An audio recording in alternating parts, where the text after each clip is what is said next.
гэж итгэнэ стач. Шудрагаас. Тийш.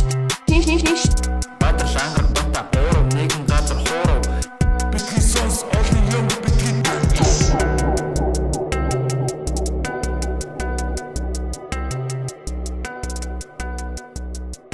За сайн бацгаана, бид нар яг одоо Hybrid House-ийн гадаа ирээд байна. Тэгээд Hybrid House компани үүсгэн байгуулагч Бат Эрдэнэтэй хамт зогсож байна. За одоо бол гадаа хасах 12-3 баг шиг байна те. Хасах 12-3. Тэгээд одоо энэ байшин бол ямар нэгэн одоо халаатай байхгүй те. Тэгээд бас их тийм сонин юм одоо гаднаасаа юм том цонхтой нарлуу харсан. Энд ч нэ одоо агаараа халааж агаад энэ гонхны одоо энэ орон зайдал ерөөсө агаарыг халааж агаад одоо гэрлүүгээ оруулчихж байгаа юм те. Тэгэхээр бол ямар нэгэн нэмэлт халаалт бол шаардлагатай сонирхолтой шийдэл байна. За тэгээд орцгоё.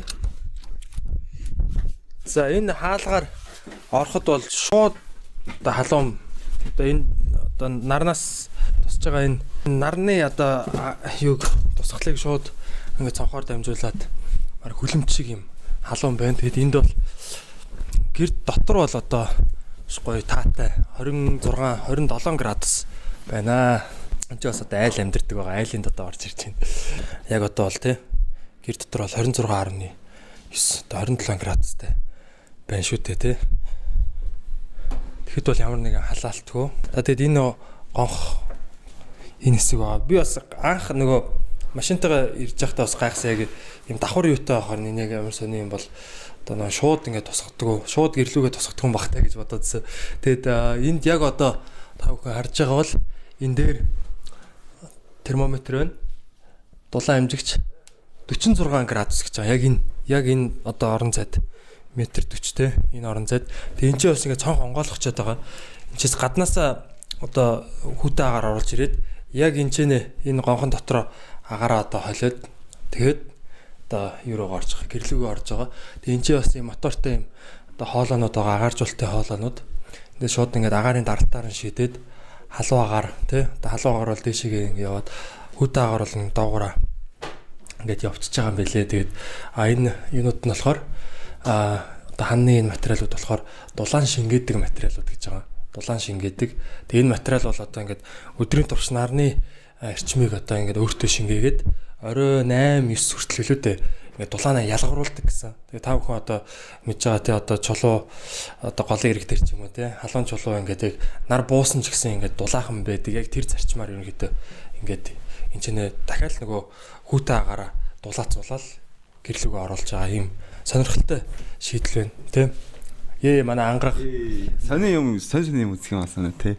Итгэмээргүй л лээд юм. Тэгээ хамгийн гол нь энэ яг хамгийн гайхалтай зүйл юу вэ гэхээр зөв бидний одоо бүхэл бүтэн одоо тий сая 500 мянган хотод ингээд одоо бохир агаар амьсгалаад байгаа тий энэ гол асуудал бол ерөөсөө л хүмүүс дулаацсан дулаан үйлчлэгийн төлөө ингэж одоо янз бүрийн одоо юм төлж байгаа тий гал төлж байгаа.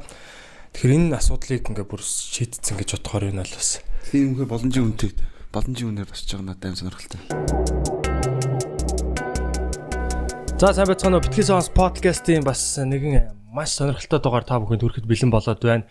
За бид нар яг одоо студид дээр шүү дээ. Нэгэн одоо байшинд ирсэн сууж байна. За өнөөдрийн зочин маань бол Hybrid House компани үүсгэн байгуулагч Бат Эрдэнэ байгаамаа. Тэгээд одоо баг зочноор бид нар зочилсан одоо энд ингээд сууж ин л та тий барьсан байшин дотор нь. За тэгээд танд энэ өдрийн мэндийг хүргэе. Энэ байшингийнхаа талаар шууд эхлээд нэг гой танилцуулчих тий яг ямар онцлогтой байшин бэ. Тэгээд дараа нь энэ удаа бас тий яаж хийх болсон, ямар одоо шалтгаанаар эхэлсэн бэ гэдгээ. Тэгээд шууд хүмүүсийн анхаарлыг татахын тулд шууд эхлээ байшингаасаа эхлэе тий. За ер нь бол яг байшин маань дулаан алдагдлаа маш бага үзүүлэлттэй. Ер нь барыг дулаан алдагдлгүй. Тэгээ нарны тусгалыг өөртөө шингээгээд халаадаг. Тийм л байшин юм байна. Тэгээ нарны тусгалыг өөртөө шингээгээд маш өндөр дулааныг үүсгэж байгаа. Тэрийг тодорхой хэмжээнд хадгалдаг.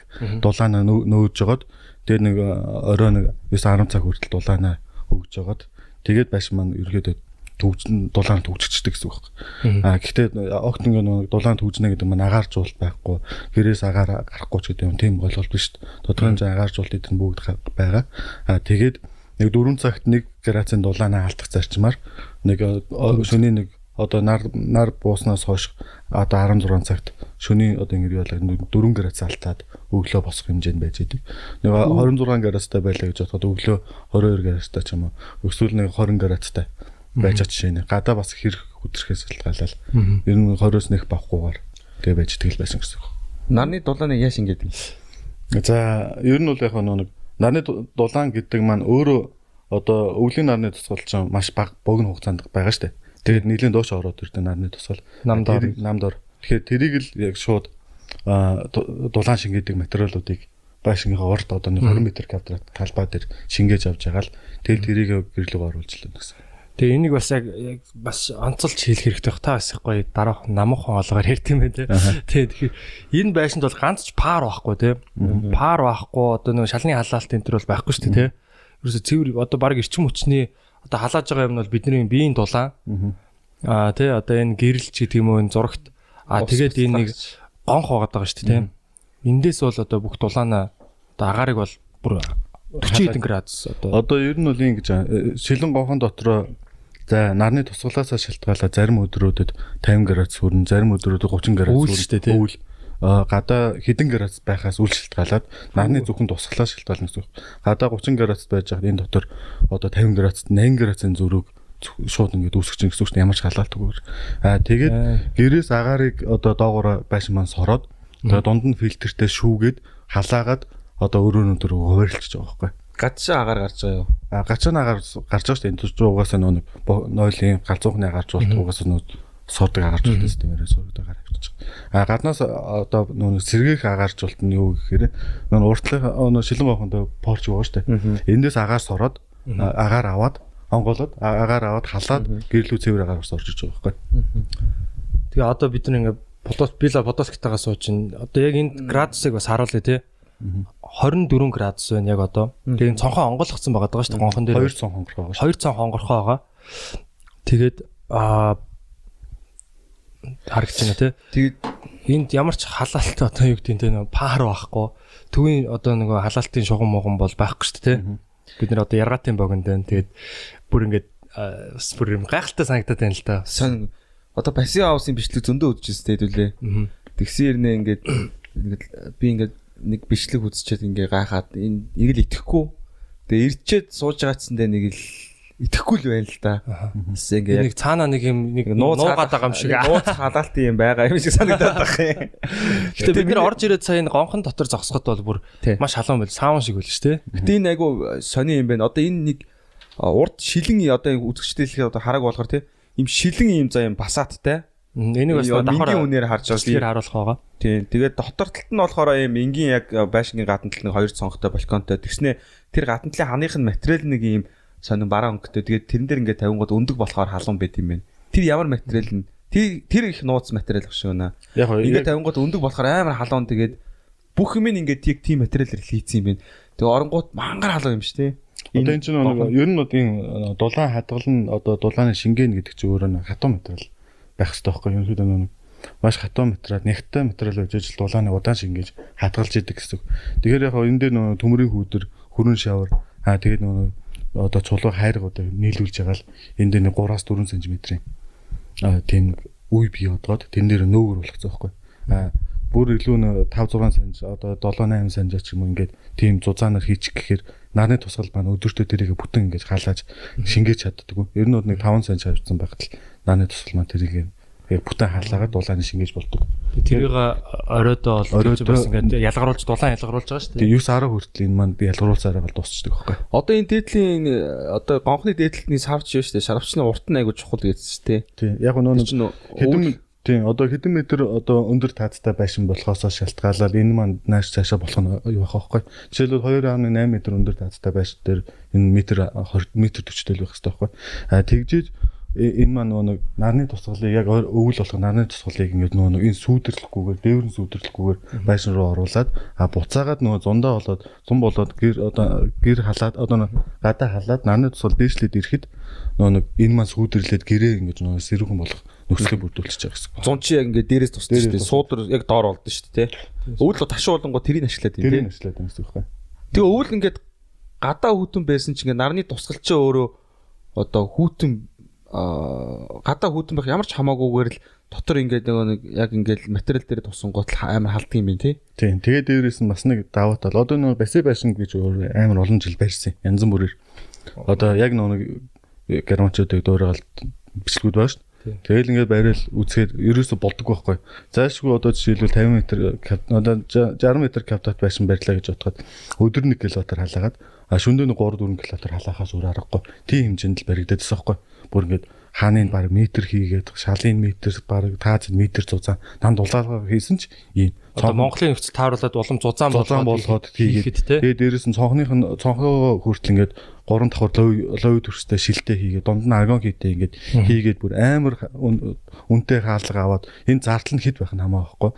Яг нэг үр дүнд хүрээ яг юм боломжтой байна гэдэг би ч зөвөр ингээд нэлээд үзсэн байхгүй. Тэнгүүт нэг метр квадратын өртгөн зөвхөн өртгөн 2 саяас дээш гараа авчиж байгаа. Тэгээд үр дүн маш муу гэсэн байхгүй.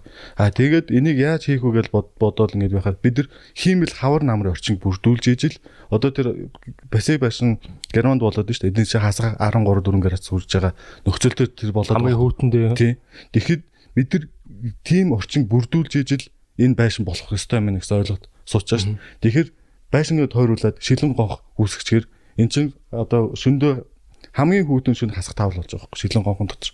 Тэгэхээр нүг хаалга цооноос алдах дулаан алдагдал байхгүй болчих. Нарны тусгалын дулааныг хэрэгтэй үедээ бүр том гадаргуугаар авчаад дулаанаа байшин руу оруулчаад буцаагаад хэрэггүй үедээ төгжээд тэр одоо дулаан алдагдлыг байхгүй болгож байгаа байхгүй. Тэнгүүдлээ энэ хаалга цонх гадаа хасах 5 градустай байхад энэ хаалга цооноос алдах дулаан алдагдал эрс баг болчих жоох байхгүй. Тэгэхээр тийм үнэтэй цонх хаалга идэр хийх шаардлага болоод ирж байгаа. Дулааныг оруулчаад гарахгүй байгаа юм байна. Оруулаад гарахгүй болгож байгаа гэсэн.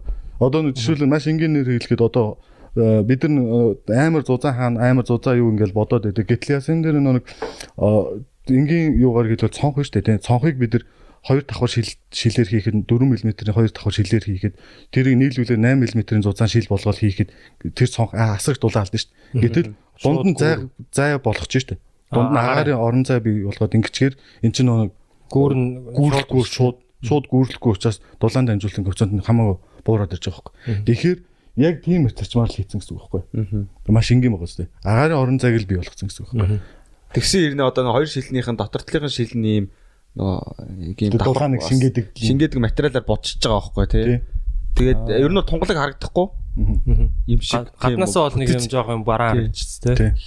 Тэгээд дээрэс нь яг мэдээж дунд хаагаар нь аваад юунууд вэ штэ. Одоо энгийн нэг одоо яг шууд гацааны харьцаа одоо цонхнууд штэ. Одоо энэ цонх тий. Одоо нэг шилэн гонхноос тустай байгаа. Энэ цонхнуудаараа одоо мэдээж агаар нэвчин. Гэхдээ бас нэг юу гэхээр энэ цонхны үзүүлэлтийг маш өндөр хийсэн байхгүй. Одоо яг гацаана харж байгаа цонхнууд. Жишээлбэл одоо энэ дээр лови төрхцтэй аргон хийтэйч гэдэг юм ингээ хийчих. Бид нар нэг сул тал анзаараад байсан юу гэвэл одоо нөө хит дулаан алдагдaltaгүй байшин барихад бид нар нөө нарны элчийг шингээж чаддаг байсан юм бэл. Одоо жишээлбэл 3 давхар шилтэй хийнгүүтлээ лови төрхтэй гэдэг аргон хийтэй ингээ хийж штэ. Тэгэхээр нарны тусгал нь тэр байшин руу орж ирэх юм болчдөг. Ягаад гэвэл лови төрсөн буцаага дулааны нарны тусгалыг ойлгоод байдаг. Аргон хийн нөө сэрэг агаар учраас гаднаас нөө орж ирэх дулаан элчийг бууруулад идэг. Лови гэдэг түрхэцтэй шил. Лови. Тэгээд аргон хийтэй. Тэнгүүт нь одоо энэ урдлын цонхнуудыг зүгээр энгийн цонх шилүүд хийж вакуум цонхоор л хийж байгаа. Вакуум цонх. Тэгэхээр энэ нарны тусгал эрчмийг маш өндөр болгож байгаа. Тэгэхдээ дотор талд нь бол юм пленк дээр хийчихэж байгаа шүү дээ. Дахин нөө буцааж нөө гарахгүй одоо хүлэмжийн зарчмаар тий. Зүг. Хан. За одоо ханыг одоо бүтэн тайлбарлаад одоохонд яг тийм ээ. Ер нь бол яг ямар ч байсан ер нь зузаан юм байна. Ер нь бол зузаан 6-7 давхар үе байгаа. Үе болгоно өөр ягуул одоо нэг үүрэг гүйцэтгэж байгаа. Энэ дотор 2G, 3G, 4G системийн сүлжээг тодорхой 60-70% хүртэл унгана. Энэ яагаад энэ сүлжээг унах зарчмаар ингэж хийсэн бэ гэхээр бид нар 2G, 3G, 4G систем рүү ороод удаагүй байна тийм. Ямар хоруу чанартай юм мэдэхгүй байна. Тэгэхээр энэ хоруу чанарыг бид нар бууруулах ёстой тийм. Тэгэхээр энийг бид нар ингээд нэг хэрэгтэй үедээ энэ системийг ашиглаж хэрэггүй үедээ унтраачдаг байх хэрэгтэй. Гэтэл ихэнх айлууд унтраахгүй, нууцны сүлжээ байнгын байж л байна. Тэгэхээр энийг бид нар энэ байшин руу нэвтрүүлэхгүй байх хамгийн чухал байгаа байхгүй. хүний бие одоо биеигч нэвтлэл гарч байгаа шүү дээ. Тэр чинь одоо эсэнд ямар нөлөөтэй байгаа нь бид нар мэдэхгүй одоогоор тэр хугацаа тий одоо хоруу цааны нөлөөллийнх нь хугацаа одоохонд гараа үлэн л дээ. Дэлхийн нийтээр 10 хэдэн жил болж шүү дээ. Тий одоо 4G чи орж ирээд нэг удааг үлдсэн. 4G Монголд орж ирэхэд нэг удааг 3 жил болж байгаа тий. Тийм тэгэхээр бас юу юм бэ тий. Ер нь гаднаас бол сүлжээ бас орж ирэх. Ер нь бол одоо ингээд яг цонх руугаа бүр ингээд сүлжээг 5 одоо зураастай яхад 2 руу оруулж, 3 руу оруулж. Яг ачаал авал хүн залангуут 1 рүү орно. Тэгээ тийм хэмжээнд нь бууралцсан байхгүй. Тэгээ цонх руугаа ортох ч юм уу, цонх онголж байгаа яах ч юм уу. Нэг тийм хэмжээнд авигдсан гэсэн. Энэ буцааг нөгөө нэг магадгүй нөгөө нэг амар хүнийг төвөгтэй юм шиг болгож байгаа боловч тухайн хүн уцаар ярихтлаа гэж бодоод гэр бүл нь тэр чигээр хортож юу аж болохгүй. Айл дүрцэж болохгүй. Тэгэхээр тэрийг нь хүртэл тооцоолол хийцгсэн. Тэгэхээр энэ бол бас бүр одоо бидний Улаанбаатар хотод амьдарч байгаа тийм бас одоо босод одоо манай Монголын бас одоо хот сурангуудад одоо байдаг хамгийн том асуудал агаарын бохирдол шүү дээ.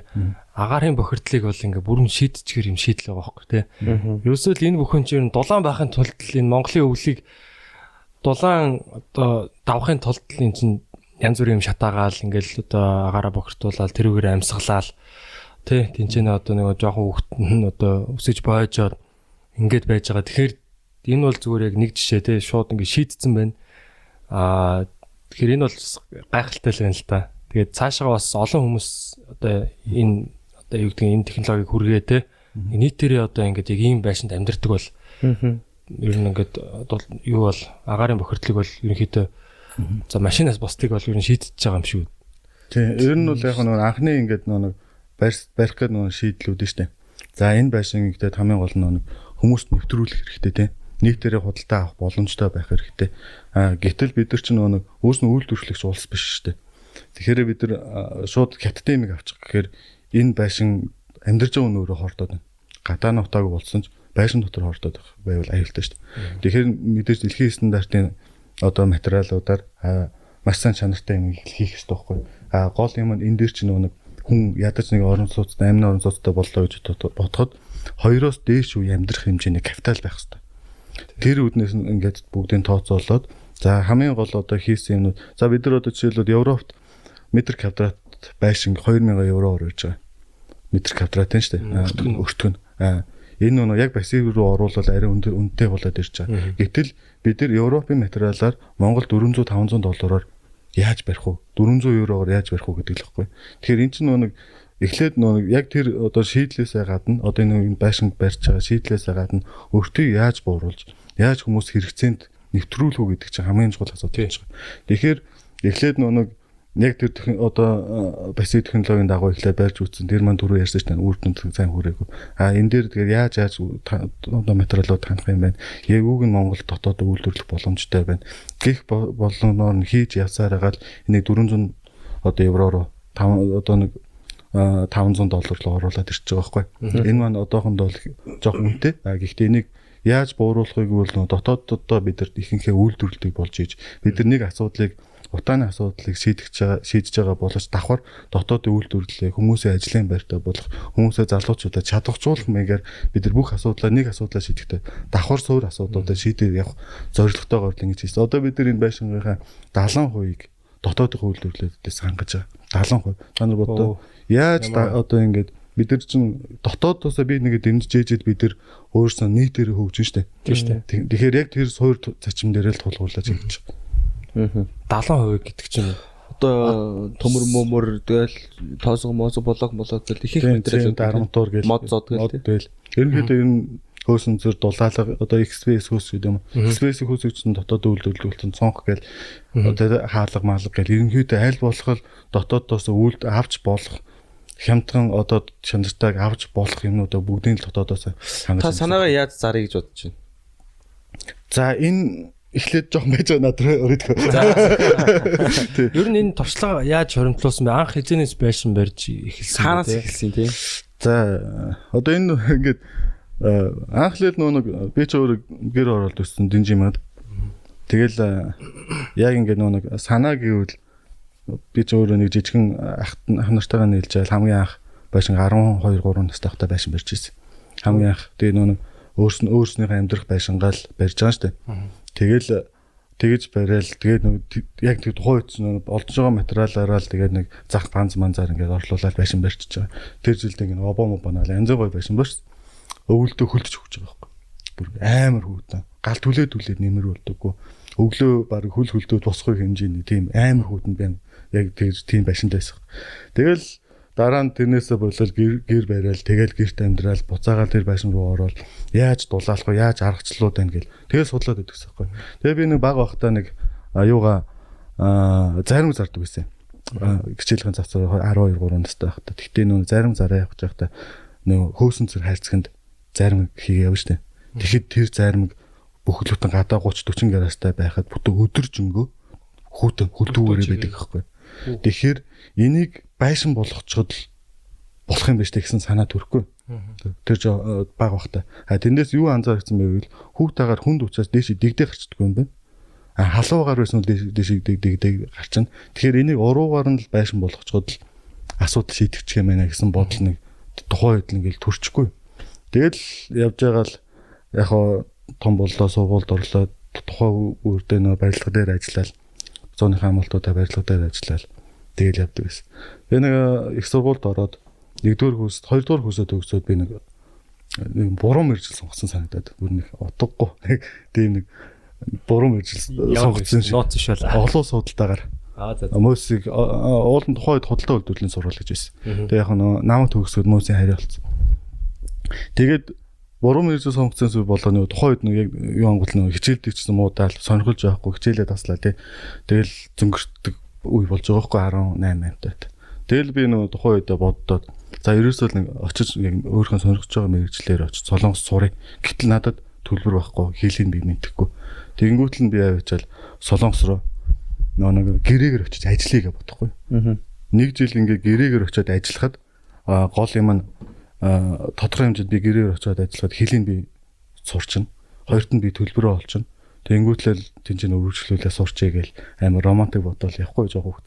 19 настай хата солонгос очиод ажиллаж. Тэгээд очисон тэгэх боломж бол байгаагүй. Эхлээд бол би шууд нэг сонгогдсон шууд үйлдвэр дээр очиж шүү дээ. Эхний нэг жилдээ тийг ажиллаж байгаа. Ямар үйлдвэр вэ? Сэндвич хавтан барилгын үйлдвэр. Тэгээд яг тэн дээр яг нэг барилга дээр шууд орчиж. Тэнгүүтлээ буцаад нэг жилээ болонгоолоо солонгосын халаалтын үйлдвэрүүдээр очиж ажиллахгүй. Нэлийн олон үйлдвэрүүдээр халаалтын үйлдвэр гэж ямар үйлдвэр? Солонгосын одоо шалны халаалт, инфрatoны халаалтууд тэр үйлдвэрүүдээр би очиж ажиллаад. Энийг би молоо үйлдвэрлээл нэг халаалтын нэг байгаа шүү дээ. Тэр чинь би одоо сурч чадахгүй юм чи ядаж би практик дээр нь би сураад очив. Диплом гүйчихсэн ядаж би практик дээр нь сураад тэгээд буцаад Монголд очиж нэвтрүүлэлгээ бодохгүй энэ чинь бүр амар инновац амар өндөр хөгжөлт улс гэсэн ойлголт тохиод байгаа шүү дээ. Хамгийн мундаг л энэс илүү юм байхгүй гэсэн ойлголттой байгаа шүү дээ. Тэгээд солонгост очиод нөгөө тэдний үйлдвэрүүдээр дамжиж явж байгаа л. Тэгээд Монголд ирсэн.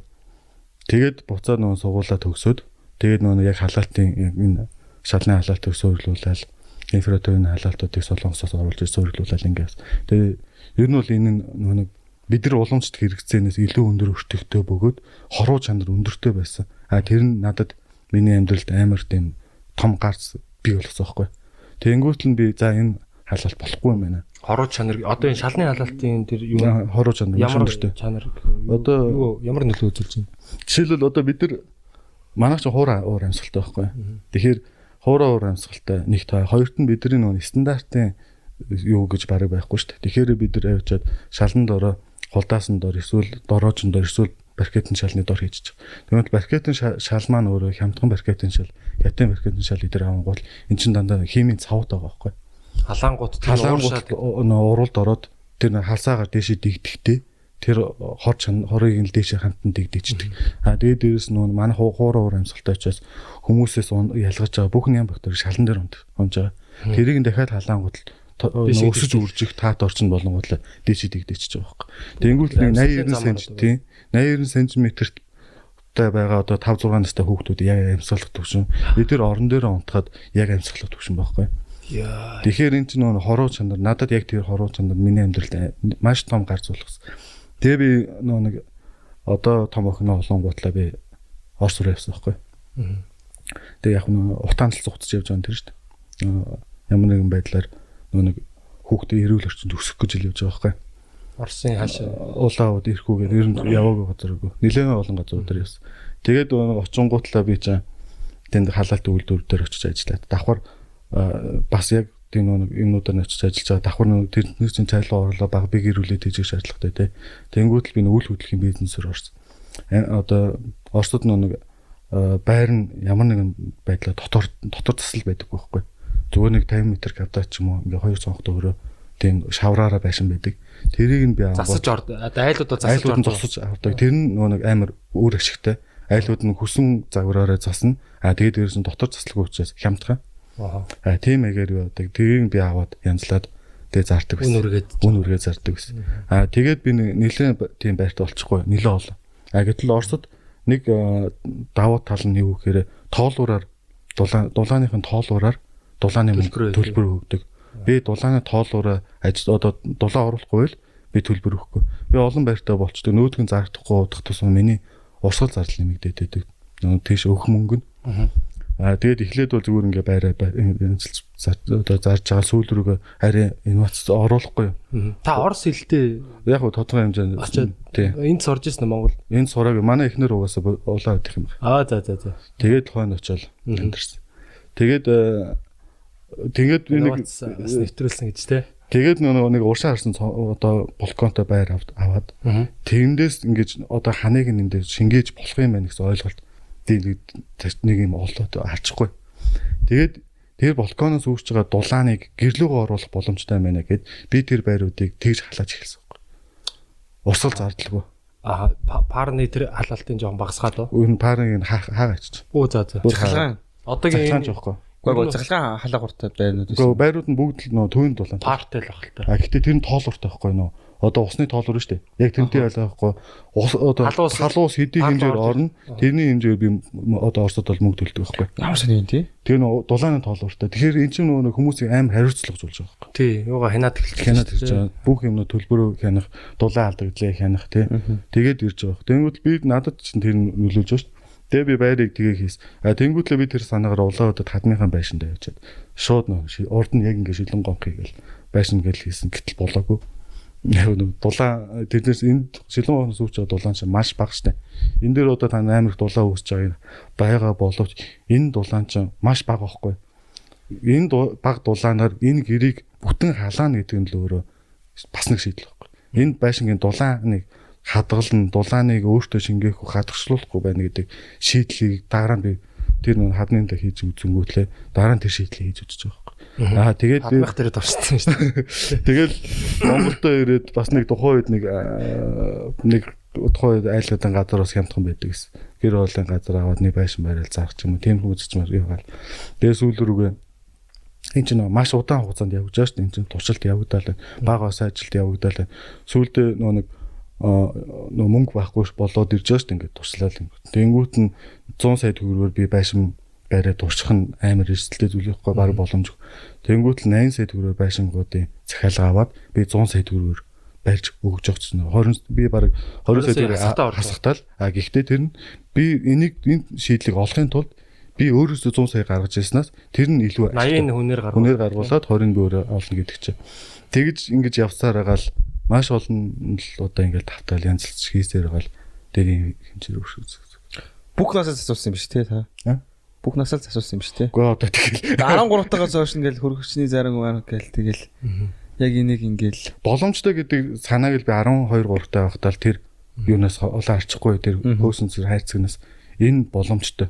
Ягаад гэвэл тэр чинь тэр халуунд тэр хүүтнийг бариад байна шүү дээ. Тэгэхээр тэр чинь уруулахгүй. Өвөл яаж барих вэ? 100 яаж барих вэ гэдэг. Тэгэхээр одоо энэ зарчмыг ер нь одоо чинь Орос яг ингэж ашигладаг уу? Одоо Орос одоо тийм Солонгос ч юм уу те. Ийм одоо зүгээр яг гонхороо ингэж юу агаарыг халааж те. За ер нь яг ийм хүү зарчим ингээд юу бахаар Европт ear chip гэх технологи байгаа. Ear chip гэдэг. Яг нэг урдаа хүлэмж те. Тэр хүлэмжэн дээр ингэж дулааныг аваад гэрлүүгөө оруулах биш. Зөвхөн хүлэмжээ халаах. Хүлэмжээ халаагаад тэн дотор ногоо ургамал тариад тэрнээс хүчил төрөгч ялгаруулаад гэрлүүгөө оруулах. Тийм зарчим. Тэр нь Монгол болохгүй юм л. Яг бол тэр чинь хасаг 15 дээр л тэр чинь болж байгаа шүү дээ. Гэтэл энд одоо шилэн охыг маш сайн дулаалаад хийхэд л одоо эн чинь нэг хасаг 5 руу орчоод байгаа учраас өдөр нь 50 гараас хүрсэн ч тийм хасаг 5 руу ч өндө орчгоор хөлжчихэд байдаг байхгүй. Гэхдээ тэнд яг одоо ингэж амар дулааны шингээж чаддаг байхгүй тэр хүлэмжийн системээрээ. Бас нэг өөр нэг юу байдаг нь Түрүмпийн хаан гэж байдэ. Тэр нь 1900 оноос үүсэл 1970 онд оргил үе дээр очиод тэгээд өө чиглэл рүү болоо явцсан байхгүй. Тэр нь яадаг вэ гэхээр Түрүмпийн хаан гэдэг маань Байшингийн одоо бидний одоо шилэн байшингууд нь шүү дээ. Тэр л байхгүй. Байшингийн ханы зайнаас одоо нэг одоо 20-30 санжийн зайтай ингээд шилэн хаан хийгээд эндээс ингээд дулаан үсээ гэрлүүг оруулах гэсэн зарчим хэрэгжиж эхэлсэн. Гэхдээ тэр нь ийм үр дүнд хүрээгүй. Тэгээд үндсэн санаасаа гажаад байшингийн засал болоо явцсан. Зүгээр юм одоо юм. Загвар маягийн тий. Загвар маягийн болоод явцсан. Одоогийн манай энэ хотын төвийн шилэн болгоод шиг л юм. Таны санаа бол давтагдахгүй.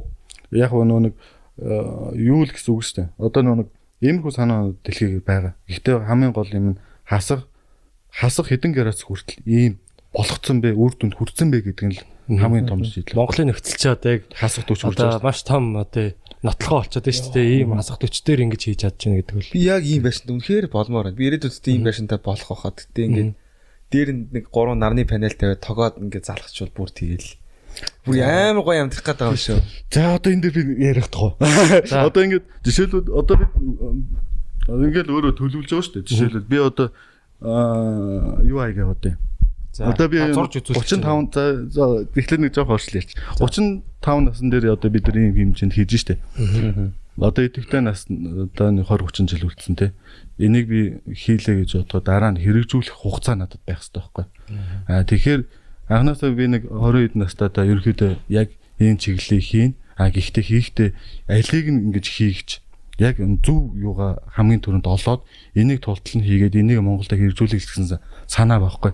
Тэгэхээр эхлээд би нэг сэрэг тэгчим хүчийг Монголд хэрэгжүүлэхийн тулд аль нь хамгийн зөв юм бэ гэдгийг эхлээд судалж байгаа шүү дээ. Тийм. За бид нар өөрснөө нэг салхитай улс гэсэн үднээсээ бид нар салхи бол Монголын хамгийн өндөр том сэрэг тэгчим хүчээ гэж бид нар хардаг тийм. Гэтэл салхи бол Монголын хувьд бол тийм өндөр сэрэг тэгчим хүч бол биш. Яагаад вэ гэхээр одоо монголчин хуураа амьсгалтай учраас ямар нэгэн байдлаар салхи нь хөнгөн байдаг байхгүй.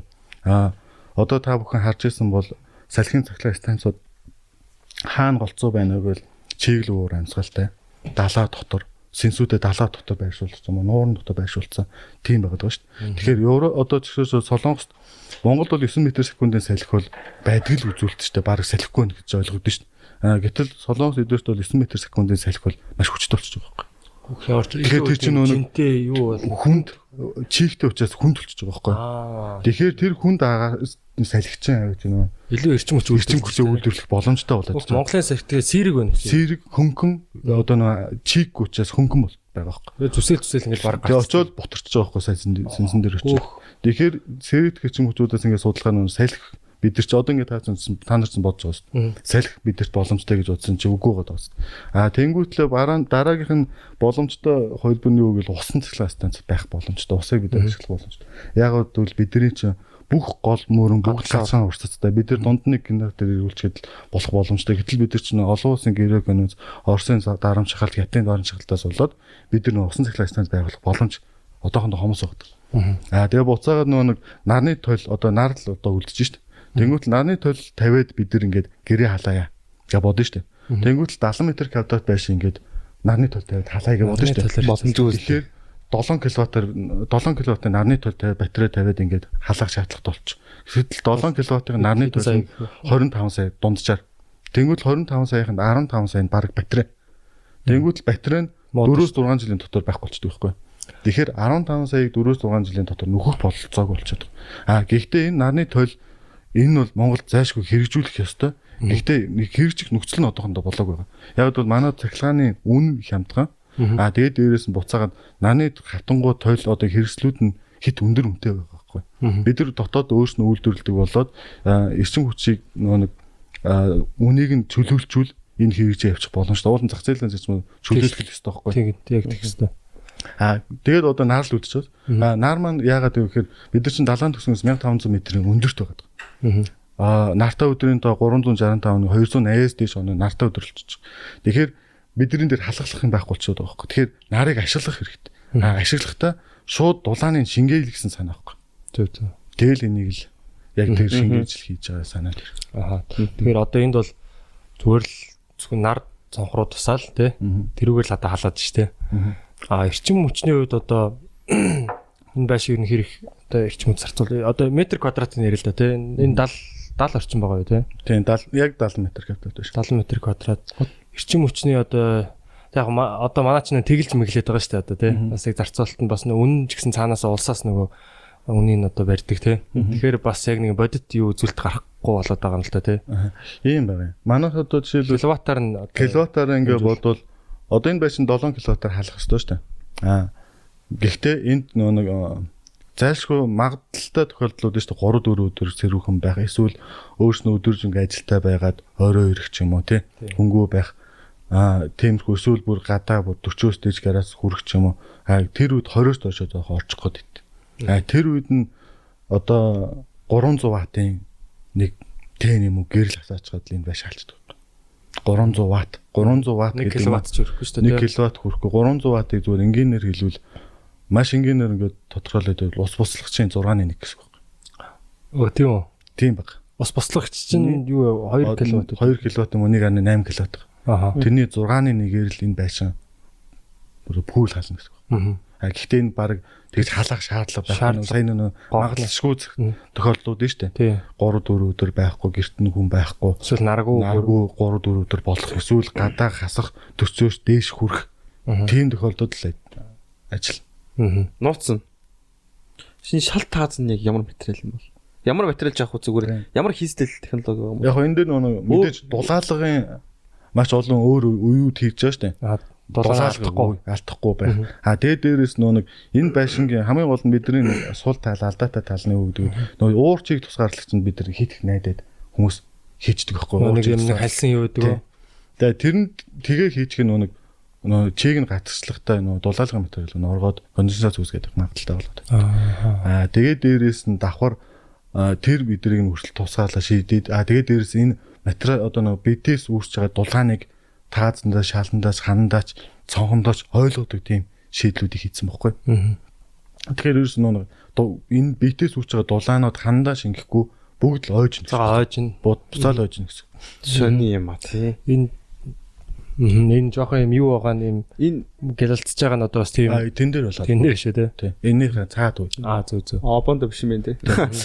Энэ доотлын нэг хундамоо яахтаа ингээ анханасаа цутгахтаа нэг юм хийсэн гэдээс та. Одоо хөндлөж гэлүүлээд газрын доороос дулаан бас дулааны гүүрийн л яасан байна. Цэвдэг үүрийг л байхгүй болгож байгаа. Одоо жишээлбэл маш энгийнээр ингээ байшингийн периметрийг багасгах хэрэгтэй юм байна. Одоо жишээлбэл 5 10-тай байшин байлаа гэж бодъё л доо. 5 м квадрат 50 м квадрат байшин. Тэгэхэд одоо газрын хөлтөлт нэг манай Монгол улсад хамгийн багадаа 1.5 м хөлддөг байхгүй. Тэгээд тэрнээс дээш хөлддөг.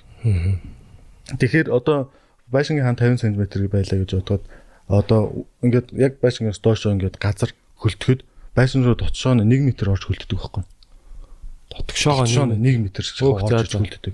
Тэгэхээр ингээд та нар ингээд бодоод үзвэл 5 10-тай байшин гэхэд 2 талдаа 10 тэгээд 5 5 гэхээр нийтдээ 50 м квадрат байшингийн бараг 30 м квадрат нь хөлдөөсөлж байгаа. Тэгэхээр энэ өөрөө асрах дулааны алдагдал. Энийг зүгээр мөс болж байгаа байхгүй хөлдөөс болоод ирж байна. Тэгэхээр энийг яаж таслах уу гэдэг нь хамгийн чухал. Гэхдээ таслахтаа буцаагаад энийг яаж олон жилийн настайгаар хийх үү? Энэ чинь бороонд норн, нэвчин, өгөршин. Энэ болгоныг яаж шийдэх үү гэдэг аргачлал байна. Бид нар нэг өвөл сайхан дулаахан байлаа гэдэг дараа жил нь өгөрчүүл одоо норчуул бодоо шүү дээ. Тэгэхээр энийг нэг хийх аргачлал одоо нэг одоо тэгэл ингээд таслал хийцээ. Одоо энэ байшингийн одоо нэг бүтэн бас ингээд бүр 100% дулаалдаг гэдэг байшин барьчиг барийг гэвэл амар өндөр өртөгтэй болчихно. Одоо жишээлбэл энэ байшингийн дулаан алдагдал одоо тодорхой хэмжээнд байгаа шүү дээ. Одоо жишээл сүүнээс алдах дулаан алдагдал гэхэд энэ байшингийн хөлчлөлт нь ингэж явсаар байгаа л яг 2 сар гээд нөгөө өөр ороод ирэх үед наашаа нэвчиж орж ирнэ гэсэн үг байна. Явсаар байгаа даа. Явсаар байгаа л тэгээд яг гадаад өөр буцаагаал хоошлно. Тэгэхээр өрн ингээд нөгөө нэг нэвчүүлэхгүй ингээд дулаалыг үйл энэний өртгөн өндөрлж. Тэгэхээр яг тэр балансыг тааруулж нөгөө амьдрал хэрэгжүүлэх боломжтой хамгийн хямдхан байх боломжийг одоо энэ дулаалгын үе дээр агаарч байгаа шүү дээ. Ханы дулаалгын үе дээр агаарч байгаа. Агаарч бас маш сайн одоо дулаан тусгаарлагч шүү дээ. Дулаан тусгаарлагч. За одоо юу асууя те одоо яг нэг бүтээгдэхүүн танай компани талаар те энийг бас яаж одоо цаашаага одоо авъя гэсэн сонирхолтой хүмүүс бас байгаа шүү дээ. Танахаар байшин бариулъя. Тэгэхээр би тийм одоо хүмүүст одоо яаж би асууж идэх үү? энийг гоё бүтээгдэхүүн би хэрвээ юм байшин авъя гэвэл яах вэ гэдэг. Тэгэхээр ийм байгаа. Одоо бид жишээлбэл манайх бол хүчин чадал хүрэхгүй. Одоо хэдийн ажилтнтай вэ? Одоо манайх нэг 20 орчим хүн байгаа. Тэгэл гэрээ манайх ч өөрснөө нэг цахилгаан пар дээр үйлдвэрлэдэг үйлдвэртэй давхар. За. Тэгэхээр ер нь бол яг энийг хавд арна гэсэн ойлголт бол биш хүмүүс зааж зөвлөсгөө гэдэг хамгийн гол энэ франчайзинг ажил хийж байгаа хамгийн чухал гэдэг. Энийг мөнгө гэж харж мөнгө гэж бол энэ амархан зүйл. Хамгийн гол үндсэн зорилго гэр хорооллыг л одоо бид нар өнөөдөр ингээд яг л ядаж нэг гараас амьдрах хэрэгтэй тий. Ядаж нэг тэр хүмүүс одоо гэр хороолт одоо өнөөдөр дулаахан хонхоо эсвэл хоолтой хонхоо гэдэг сонголтын дээр амьдарч байгаа хүмүүс асарх болно байгаа. Тэгэхээр энэ шийдлийг заавал хүрэх хэрэгтэй байхгүй. Яг ингэж ижил бид нар нийтээрээ тэгш хүрэж байна. Тэгэхгүй бол бид нар чинь нэг 100 айлын замаар 2 хэсэг болж хуваагдсан. Тэгэл хойшоос 100 айлаас хойш ямар ч үйлчилгээний төв байхгүй, ямар ч хилэн кабел байхгүй, юу ч байхгүй, нэг харахгүй бүс болчиход байна. Тэндээс нь арай нэг гайгүй залуучууд гогдож аваад байр руу оруулаад, гогдож аваад байр руу оруулаад нөгөө хэсэг бол ингэ байж л байдаг. Улам бол тэнтэй байгаад байна. Тэгэхээр энийг бүгдөө тэгш одоо хүн болгон мөнгөгүй бүх хүмүүс энэ чинь хоёулдоод амьдрах болцоог бүрдүүлээд хүмүүс яага байр руу ороод ийм нэгт дулаахан байх, хоёрт илүү бага зардалтай амьдрах тий. Тэгээд энэ суур хэрэгцээд хангах чадахгүй болохоор суур хэрэгцээг хангах чадахгүй учраас ингэ. Тэгэхээр энэ суур хэрэгцээг хангах энэ технологиг бий болгож ийж яд миний үндсэн зорилго хүмүүсийн орлогыг нэмж чадахгүй тий. Гэхдээ ядаж зардлыг бууруулах гэсэн логик байхгүй.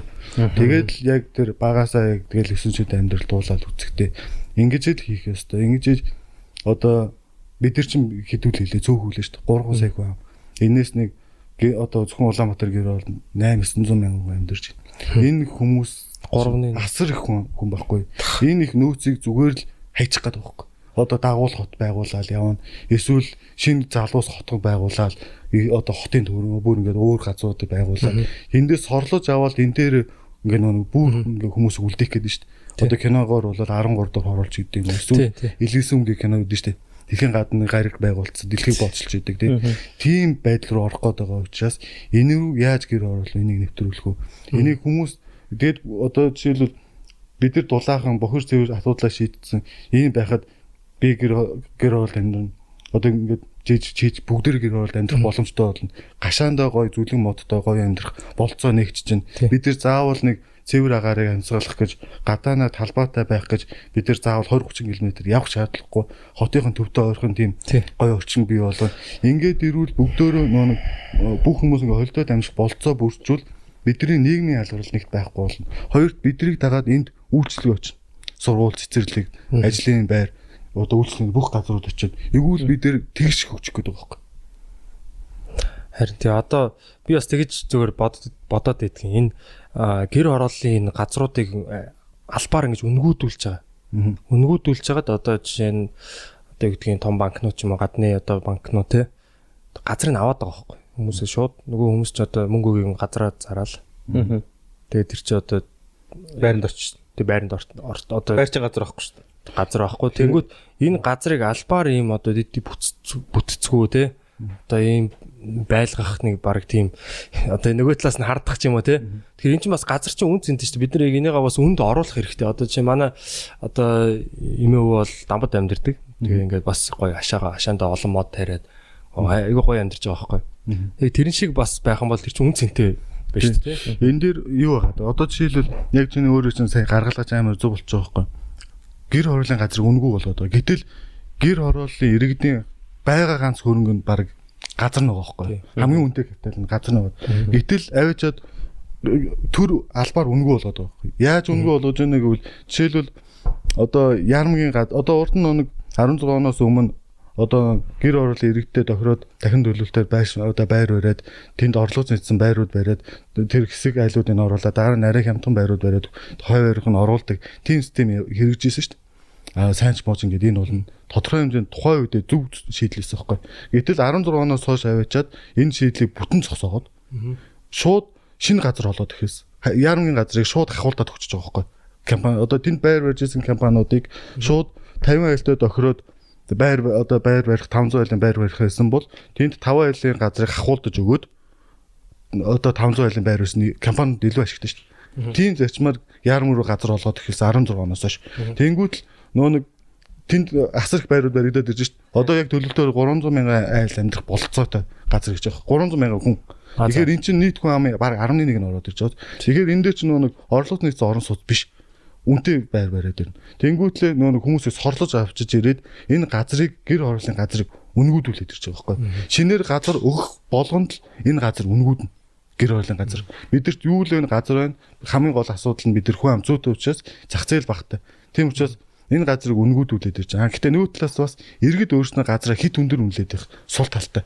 Байгааг энийг заавал хідэн өрөө байр болгоно, хүүхдүүдийн тоогоор байр болгоно гэж гүжүүдээ ингээ байгаад их магадлал тийм сул тал байдаг. Буцаага төрн ойжгаад иргэдийн өмчийг үнгүүдүүлээд идэг тийм сул талтай. Энэ нь болохоор мэдээж ашиг сонирхол яваад байдаг. Тэгээ баахан хоосон байр бас байгаад байгаа шүү дээ. Барьцсан тий орон сууцнууд. Тэгээ орж чадахгүй мөнгө байхгүй. Тий орлогогүй. Тэгэхээр миний одоо нөө шийдэл ийм одоо нөө түрүүн чиний ярьдаг юм дээр шийдэл дээр яри. Энийг яаж хэрэгжүүлэх вэ? Тэ энийг би бүр багасаа л буцсан байхгүй. За ийм зэвсэгтэй бол утааг шийдэх гэр ороолыг өөрчлөх зэвсэгтэй болъё. Эхлээд зэвсэгтэй болъё. Дараа нь яаж өөрчлөх вэ шийдэл. Жишээлбэл одоо бид нар ингээд гэр ороолын айлуудад ингээд байшинтай болчихлоо шүү дээ тий. Байшинтай болчиход нэг урсгал зардлаа шүү дээ. Одоо нэг нүүрс түлжсэн, цахилгаанаар халаад исэн. Энэ урсгал зардлаа л одоо шууд зээлэнд зээлтэй болчиход зээл ингээд одоо иргэдэд зээл олгочод энэ урсгал зардлаараа зээлийн санхүүжилтийг төлөөл. Зээлийн санхүүжилтийг төлөөд байртаа олчих бүрэн боломжтой болоод ирж байгаа байхгүй. Тэр тооцоо та бодсон уу? За нэлээд олон янзаар л бодсон. За би өөрийнхөө нэг жижигхэн санаануудыг ингээ хэлж өгөх. Гэхдээ энийг бас хүмүүс зөвөр ойлгох хэрэгтэй байна тийм ээ. Газрыг маш одоо жишээлбэл маш олон тооцооллууд байгаа. Нэг гэр хорооллыг жишээлбэл дэд хүчзүүлийг гэхээр нэг айлд нэг 50-аас 80 сая төгрөг ногдоод идэг. Асар өндөр өртөг байхгүй. Газар юу гэнэ? Одоо гэр хорооллын газрыг айлуудыг дэд хүчзүүлийг нь штэ. Тэгэхээр нэг айлд 50-аас 80 сая төгрөг ногддог байхгүй. Одоо бохир цэврийн татхад тэнгуүтл нь 50-аас 80 сая төгрөг дээр тухайн айл нь гэрлөөгөө оруулна тий. Гэрлөөгөө оруулахад одоо нэг дахиад нэг 10-аас доошгүй сая төгрөг ордог байхгүй. Тэн дээр нөгөө дулаан цог шингэн маань дулаан маань нэг 60-70 градус одоо ус маань нөгөө байшингаа халааш дийдэггүй байхгүй. Тэнгүүд нөгөө дулаан алдагдaltaй байшингуудыг. Тэнгүүл дахиад нэг 10-аас 20 сая төгрөгийн дулаалга энийг бас дахиад дуулах. Тэгэхээр нийтдээ 100 сая төгрөгийн хөрөнгө оруулалт оруулаад нөгөө байшин нөгөө газар маань бохирдолтойгоо тэгээд айлууд нь урсгал зарталтай төр татаастай төрөөс өгөх татаастай ингэж үлдчихэж байгаа байхгүй. Ийм шийдлэр одоо нөлөө олон сервис зүүнтүүд ингэ хийгээ явж байгаа. Гэтэл энэ маань үр дүнд хүрэхгүй байгаа. Асар их мөнгө. Тэгээ энэ чи төр асар их мөнгө гаргаад байгаа. Иргэн бас тодорхой хэмжээний мөнгө гаргана урсгал зарталтайгаа байгаад. Тэгэхээр энийг одоо шийдэх хамгийн гол боломжтой арга юу вэ гэвэл одоо бүгдөө нэг 700 м квадраттай айлуудын хашааг ингэ бодоод үзвэл нэг үсрээд хамгийн том нь 50-аас 60 м квадрат байшинтай. 700 м квадрат 50-аас 60 м квадрат байшинтай. Хажуудаа нэг гэртээ тэгээ нэг нүүрсний амбар модны амбартай нэг машин нисэхтэй урдуураа дөрөн жорлонгийн нөх ухаад дахиж жорлон ухах болохгүй болтол нэгэд нүхтэй. Ийм газар байгаа байхгүй. Энэ маань одоогийн зах зээлийн ханшаар банкнд барьж зайлвал 10 сая төгрөг банк барьж зайлж байгаа. Энээс илүү үнэлэхгүй. Яагаад гэвэл энийг сонирхох хүн байхгүй байхгүй. Зах зээл байхгүй. Энд дэд үтц байхгүй. Тэгээ тийш энийг одоо мөнгөтэй хүмүүс аваад энд байшин бариад амьдрахад орчин муухай болохоор хүмүүс энийг үнэлэхгүй байхгүй. Гэтэл энэ маань хотын төвтэй хамгийн ойрхон хамгийн том капитал байгаа шүү дээ. Гэтэл энийг ингээд ямарч үнэгүй болчих. Тэгэхээр энийг яаж шийдэх вэ гэвэл төр мөнгө гаргахгүй, иргэн мөнгө гаргахгүй шийдэх хамгийн гол арга юу вэ гэвэл энэ газраа одоо нэг байцлаасаа шилтгаалаад одоо 10 20 30 50% зарч инженеэр хэлээд ингээ байшин газрынхаа 750 м квадрат 700 м квадрат газраа таллаж. За ингээд таллаа 380 м квадрат газар болчихж. 350 м квадрат газар дээр за өсөн нэмэгдэх хэрэгцээгээ тооцоолоо 100 м квадрат байшин тоолъё. Тийм. Ардаа нөгөө нэг ландшафт нэгээр тогтжуулах орон зайтай. Урдааны 100 м квадрат талбайтай. Тэ. Тэгээд урдааны машины зогсоолтой энэ ч нэгээр зүлэгжүүлээд янзын гой болгочих боломжтой. Урдуур моддуудад тарьчих боломжтой. Тэгээд гашаагаа ингээд нөгөө нэг талыг нь зараад зарсан мөнгөөрөө хамгийн гол юм нь нөгөө нэг бохироо цэврээд хийчих. олон айл нэгдээд хийчвэл энэ илүү өртөнд буурна. Тэнгүүт нь энэ газар маань өөрөө бохир сэвэртэй болоод ирнэ штэ. Дэд өсцөө болоод ирэхээр нөө 700 м квадрат байснасаа илүү үнэтэй болчих жоох байхгүй. Тэгээ үнэтэй болонгууд нь энийг нь банк одоо буцаагаад 40 50 сая 60 70 сая барьцаалах боломжтой болоод ирж байгаа. 10 саяыг барьцаал 10 сая үнэлэмжтэй газрыг барьцаалаад одоо нэг 60 70 сая зээл олох боломж шүү дээ. Хүмүүс иргэд өөрс нь амар үнэтэй гэж бодоод байгаа. Гэтэл нөө яг зах зээл нь нэм л шүү дээ. Ламбард одоо банк ус газрыг айлын газар гашаа биш 3 4 сая үнэлж авч байгаа шүү дээ. Тэгээд ингээд хийчихвэл газар ингээд зээлээ олгоч. Газар нь басаа зээлээ олгочод энэ айл байшинтайгаа боллоо. Байшинтай болонгуутлаа буцаагаад энд нөө урд нь өөрийнх нь зардаг байсан, нүүрсээ түлээ зардаг байсан, цахилгаанаар зарцуулдаг байсан зардлаа энэ зээлэндээ өгөхөд энэ айл байшинт болчих واخхой. Тэгээд зүгээр л тэр усгал зардлаад өгчгöd. Тэгэл энэ төрөөс мөнгө гарахгүй, иргэн өөрөөс нь мөнгө гарахгүй зохицуултын аргаар газрын эдийн засгийн эргэлтэнд оруулах зарчмаар л ингээд бид нар нэг гэр хорооллын одоо нэлээд доод амьдралаас бид нар шууд Европын түвшин рүү өсрэлт хийх боломж бүрдэж байгаа байхгүй. Эхлээд нөгөө одоо нэг бохир цэврээ яхахта бас байшингаа барьчих юм уу? Бариагүй. Эхлээд зүгээр л бохир цэврээ шийдэх. Зүгээр л эхлээд нөгөө бохир цэврээ шийдэх. Тэр чинь одоо танк суулгах уу? За одоо л өстөө бүр маш олон технологи байгаа. Бүр ингээд усыг бохироо задлаа шууд ингээд саунд хийгээл аян тэгээд дуух хэмжээнд хүртэл цэвэршүүлэх технологи гараад ирсэн. Тэгэхээр явааргүй нэ.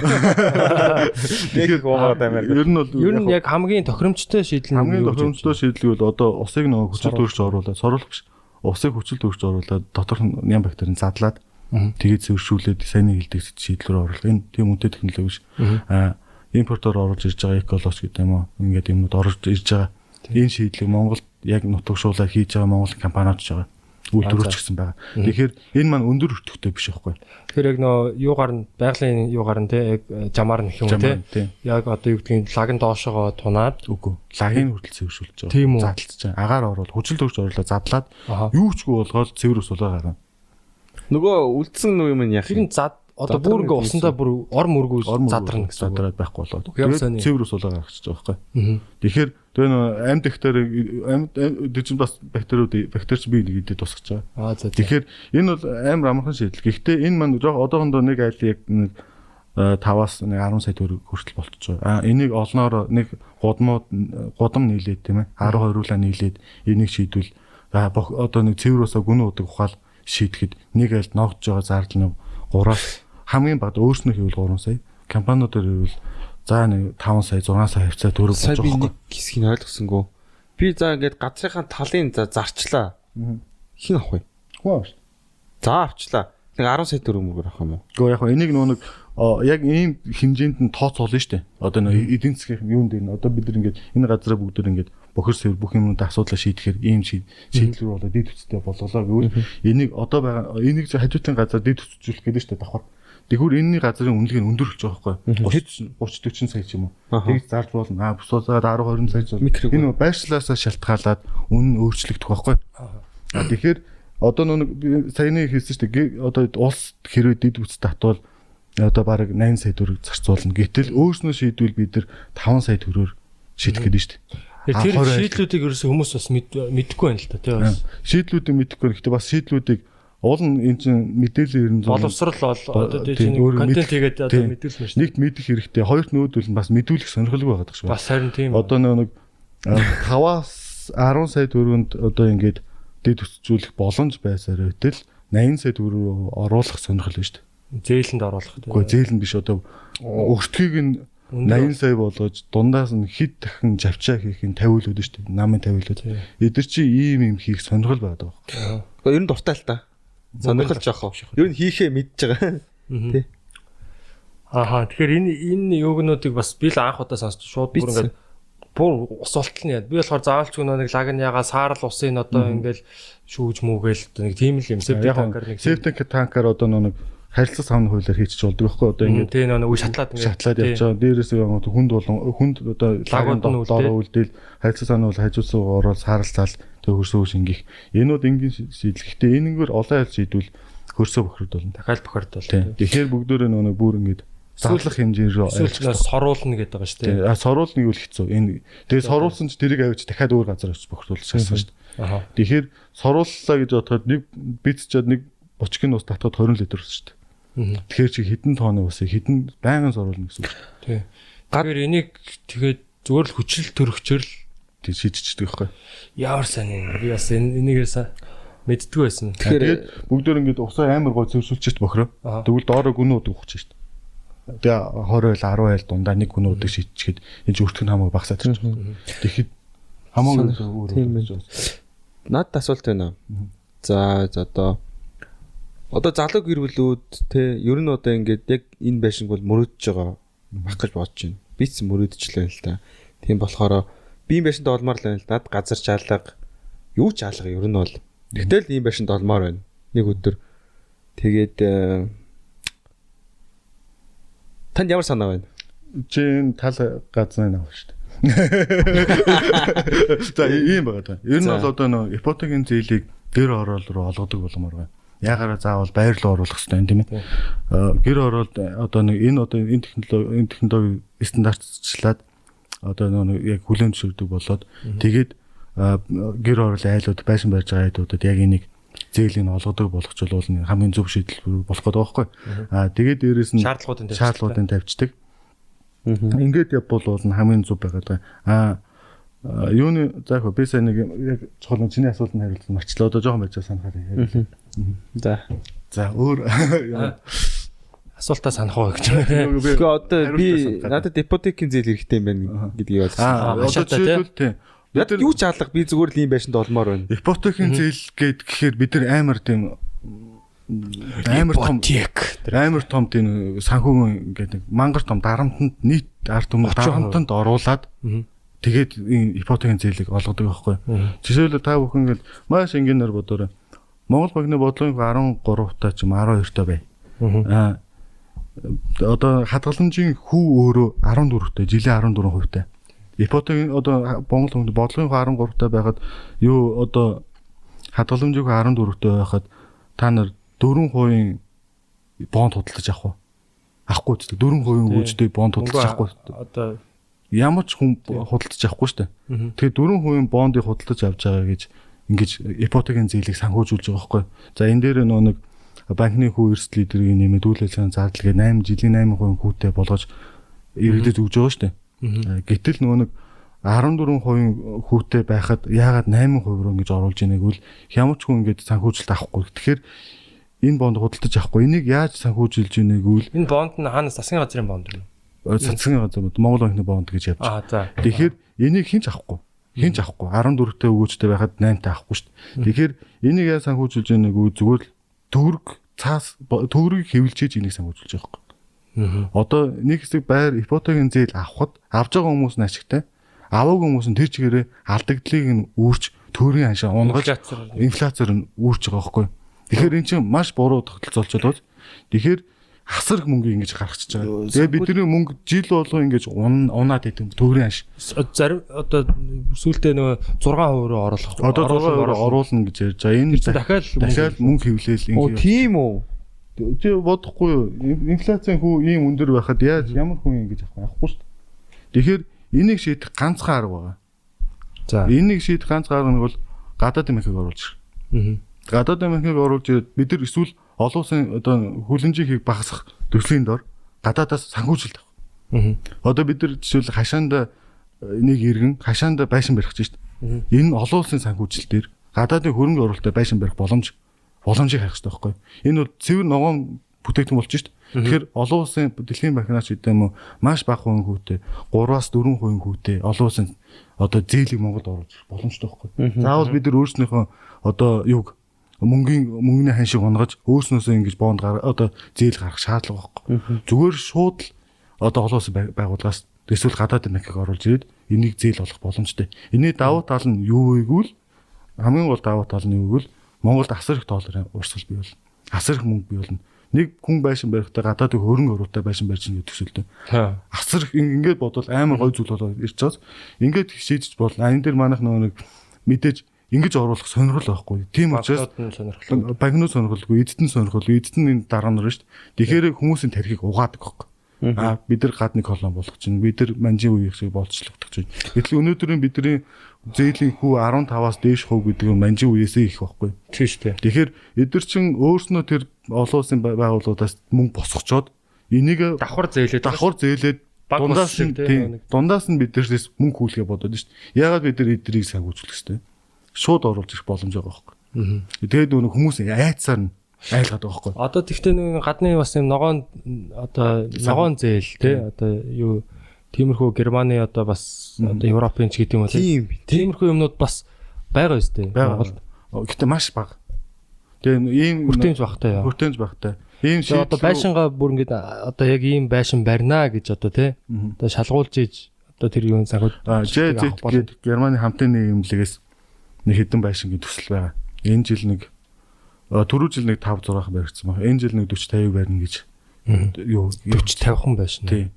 Тэгэхээр энэ асар ширхэг байшин. Яг нь боломж нь юу гэвэл Монголд эрчим хүчний хэмнэлттэй ногоон байшин барьж болох гэсэн одоо юу вэ штэ үр дүнд хүргээд энийг одоо цаашаа дамжуулна штэ. Монголд ийм хийжлээ боломжтой байна гэвэл энэ асар ихээр орж ирэх боломжтой байна. Эхлээд зур шалгалттай юм байна. Тэгээд хэрэгжиж байгаа. Одоо энэ жил нэг 40-50 байшин барих юм шиг байна. Тэндээс манайх нилээдэг барина. Энэний давуу тал нь юу вэ гэвэл нийтдээ 78 сая төгрөний байшин өртгөнд 78 сая төгрөг байх хэвээр. Жишээлбэл нэг 58 метр квадрат байшин байна. 78 сая төгрөгийнхээ 10% гарна. Тэгэхээр 7.8 сая төгрөг. Дахиад тэр Германы ЖТ одоо Германы санхүүжилтээр 18 сая төгрөг нь шууд татаас маягаар өгнө. Тэгэхээр нийт одоо үлдсэн 52.2 сая төгрөг болчих шүү дээ, тийм. Тэгэхээр 51.2 сая төгрөг болчих чинь. Ийм сая төгрөгийн зээлийг одоо жилийн 8-аас 12% хүүтэй зээлэнд оруулж өгөөд нөгөө сартаа 300-350 мянган төгрөгийн төлөлтөөр ийм зээл хэрэгжиж байгаа. Энэ бол одоо нөгөө бүгдэд нээлттэй л байгаа гэсэн үг шнэ. Тэр байшин дулаан нь ямар вэ? Дулаан алдагдал одоо манайх жишээлбэл энэний өртгөн арай бага байгаа учраас нөгөө нөт идэр ингээд баахан юунууд хасагдах юмнууд их байгаа штэ. Тэгэхээр бид нар бол энэ дээр яг бүтэн ингээд нөгөө 100% дулаан алдагдaltaгүй одоо ингээд нөгөө нараараа халах хэмжээнд нь аваач. Нэг юм бас тодорхой өртөг байгаа штэ. Яг юуны хувьд болохоор шөндөө бахан хэмжээний өдөөлт хийгээд өдөртөө нараараа халцдаг хэмжээнд хийцэн гэсэн үг. Тэгэхээр энийг одоо зөвөр хувь хүн одоо чинь болох боломжтой. Яг энэ санхүүжилтийг авах боломжтой. Газартайгаа юм уу? Өөрөө газартайгаа байх ёстой. Зээлхэ шаардлага хангаж явах ёстой. Өөр газартай байх ёстой юм шүү дээ. Би авъя л да. Болно. Танахаар хэлгээд. Германы хамтын нийгэм. Одоо юун дээр хасмын дээр очиод шалгуулсан гэсэн үг шүү дээ. Дулаал гараа. Одоо байшингийнхаа төслийг харуулах уу? Ийм байшин барих гэж байна. Гүүш нэг хэмжээ заасан. Үнэн заасан. Тийм учраас нэг батлагдсан зургийн дагуулал хийгдэнэ гэсэн. Цаанаас зургийн цаанаас юм уу? Зургийн цаанаас одоо компани болоо манайх жишээлбэл одоо 58 м квадратын зураг өгсөн. Яг тэрнийхээ дагуулт тэрийгэ барьна гэсэн үг байхгүй. Өөр компанид 35 40 м квадраттай өгсөн. Хэдэн компани хамтарсан тэр дэд цантай? 4 5 6 байсан байна. Нэлээд олон компани. 5 6 компани хамтарч ажилладаг юм тий. Хамтраад ажиллаж байгаа. Тэгээ энэ дээр одоо эрчим хүчний үзүүлэлтүүд нь бүгдээрээ залтах. Ой цаа. Одоо тэдээс тэгвэл яах нь вэ? Бүх юм хянах нь шүү дээ. Тэгээ одоо нөгөө Германы хамтын нийгэмдгээс аудит төрүүд хийгээд нөгөө баригдаж байгаа явцсан дандаа аудитууд хийгээд шалгаа явуулдаг. Тэгээд дараа нь тестэлждэг. Ийм хэмжээнүүд дулаан алдагдaltaй ийм байна гэдгийг юу ачдаг байхгүй. Баталгаажуулах юм шүү дээ. Тэгвэл айгүй түүз өрш магадгүй гэж ирэх нь шүү дээ. Тэгээ нөгөө яг нөгөө байшин АБ зураг зуруулаад тэн дээр дулаан тооцооллоо. Над нэг хэдэн асуулт байна. Таны энэ байшин энэ технологи одоо ингээд хөрвөлөө гэхэд 3 давхар байж болох уу? Доороо зойрын өрөөтэй байж болох уу? Шовн нуруутай байж болох уу? Хүнсний дэлгүүр байж болох уу? Үйлчлэгээний тий үйлчлэгээний цайны газар байж болох уу? За одоо нэг хэдэн ч давхар байж болно. Доороо зойртой байж болно. Бид тэр зойртой ч гэсэн хийж үзсэн.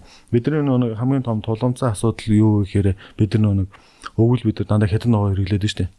Тэрний асуудал нь юу гэхээр бид нар нэг зойрын агуулмж, зойрын хүртээмж байхгүй. Тэгэхээр бид нар нэг намар ногоо тарьж хурааж авчаад маш хямдхан ингэж зарчаал өвлөн бидүр хадгалж чаддаг учраас ингээд нэг хятад ногоо хэрэглээд нь штэ. Тэгэхээр байшин зойртой барьж болно. Зойроор ч гэсэн бид нар зойртойгоор ч гэсэн бид нар барьж үзсэн. Монголчууд одоо зойр гэж сайн мэдгүй шүү дээ. Яг урд нь бол одоо 90 оноос өмнө бол ихэнх хайлууд бас зөөртөл байдаг байсан юм л. Тэгээ ерөнхийдөө тэгээ зах зээл шилжээд эднийг ерөнхийдөө хайцсан. Бид нар бол зөөртөө байшингуудаа барьж өгдөө. Гурвалжин дээвэртэй барьдаг бид нар. Гэхдээ яагаад ингэ дөрвөлжин дээвэр лөө илүү ингэж түлхүү бариад байныг бол нэгт зоочл. Гурвалжин дээврийн чинь өндөр болчих штэ. Дэшиг агаар нь. Үгүй зөв өндөр болчихж байна. Өөрөх нь өндөр нь. Тийм. Өндөр болчихоор том эзлэгдэхүүнтэй. Тийм. Тэгэхээр нэг энэ байшин олон баригдаа гэр орол хэрэгжээ бол уурдах байшин, ардах байшин сүйдэрлээд дулааны нэг байгах магадaltaй байхгүй. Тэгэхээр энэ нэг байшингийн хоорондын зай нэг 8-аас 12 м-ийн зайтай байхад би нэгэ сүйдэрлэхгүй болчих боломжтойгоор тооцоолж ингэж хийж байгаа. Гэр оролд одоо яг байгаа газар дээр хашаанднууд нь ингэ бариад явхад би нэг сүйдэрлэхгүй байх боломжийг эргэлхийлээд энэ гэсэн шүү дээ. Нэгтгэх нь. Хоёр дахь нь юу гэвэл нарны тойл. Бид нар хиттэй нарны тойл сэргийгдэх юм заавал хэрэглэгдэнэ.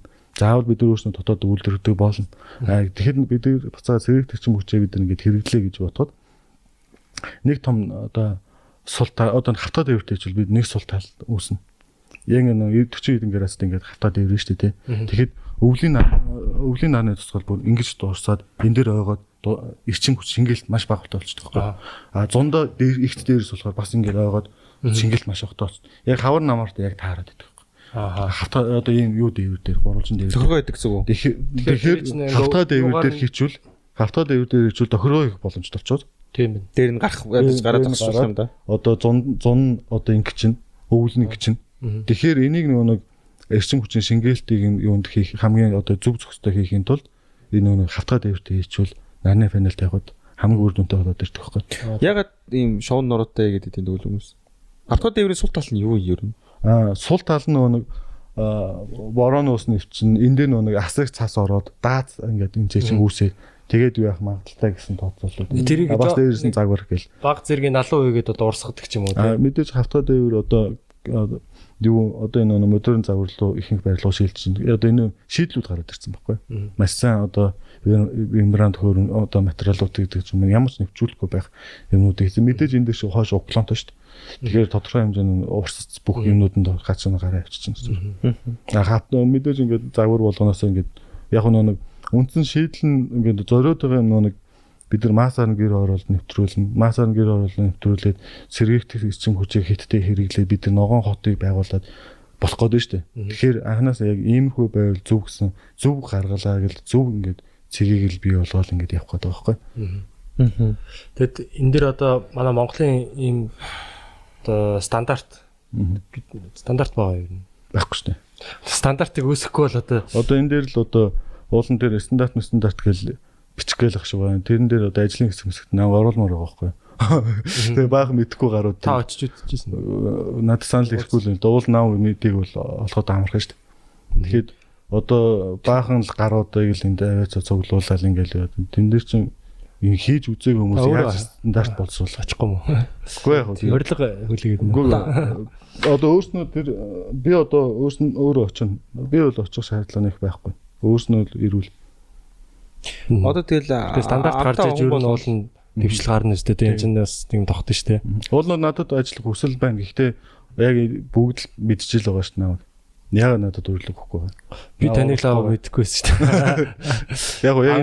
Яг энэ чиглэлээр яаж байгаа хүмүүс мэдж байгаа. Салбарынхан тийм. Зүг. Тэгэхээр одоо яг пассив гэдэг бас нэг үг бас нэхгүй модонд ороод шүү дээ тийм. Пассив гэдэг байгаа. Тэгэхээр яг энэ үгийн яг тэр утгын одоо юу гэдэг яг Монголын нөхцөл тааруулах тийм. Монгол тааруул. Тэгэхгүй яг шууд Германы юг аваачаад ингээд ягаар маш өндөр өртөгтэй тэгсэн мөртлөө бас үр дүнгүй байгаа юм гэж тийм. Тэгэхээр Монголын стандарт бол шинээр яг гарах хэрэгтэй. Одоо Монгол одоо пассив гэх юм уу? Монгол одоо ийм юу гэдэг ийм стандарт пассив. Ер нь бол юу юм байгаа. Монголд пассив байшин барих нөхцөл байхгүй. Болцоо огт байхгүй байхгүй. Ягаад гэвэл ямар ч дулаан алдагдaltaгүй барих нөхцөл байхгүй. Ягаад маань хасах төч. Тийм үдээс заавал дулааны их үүсвэр хэрэгтэй. Их үүсвэр нь цахилгаан биш.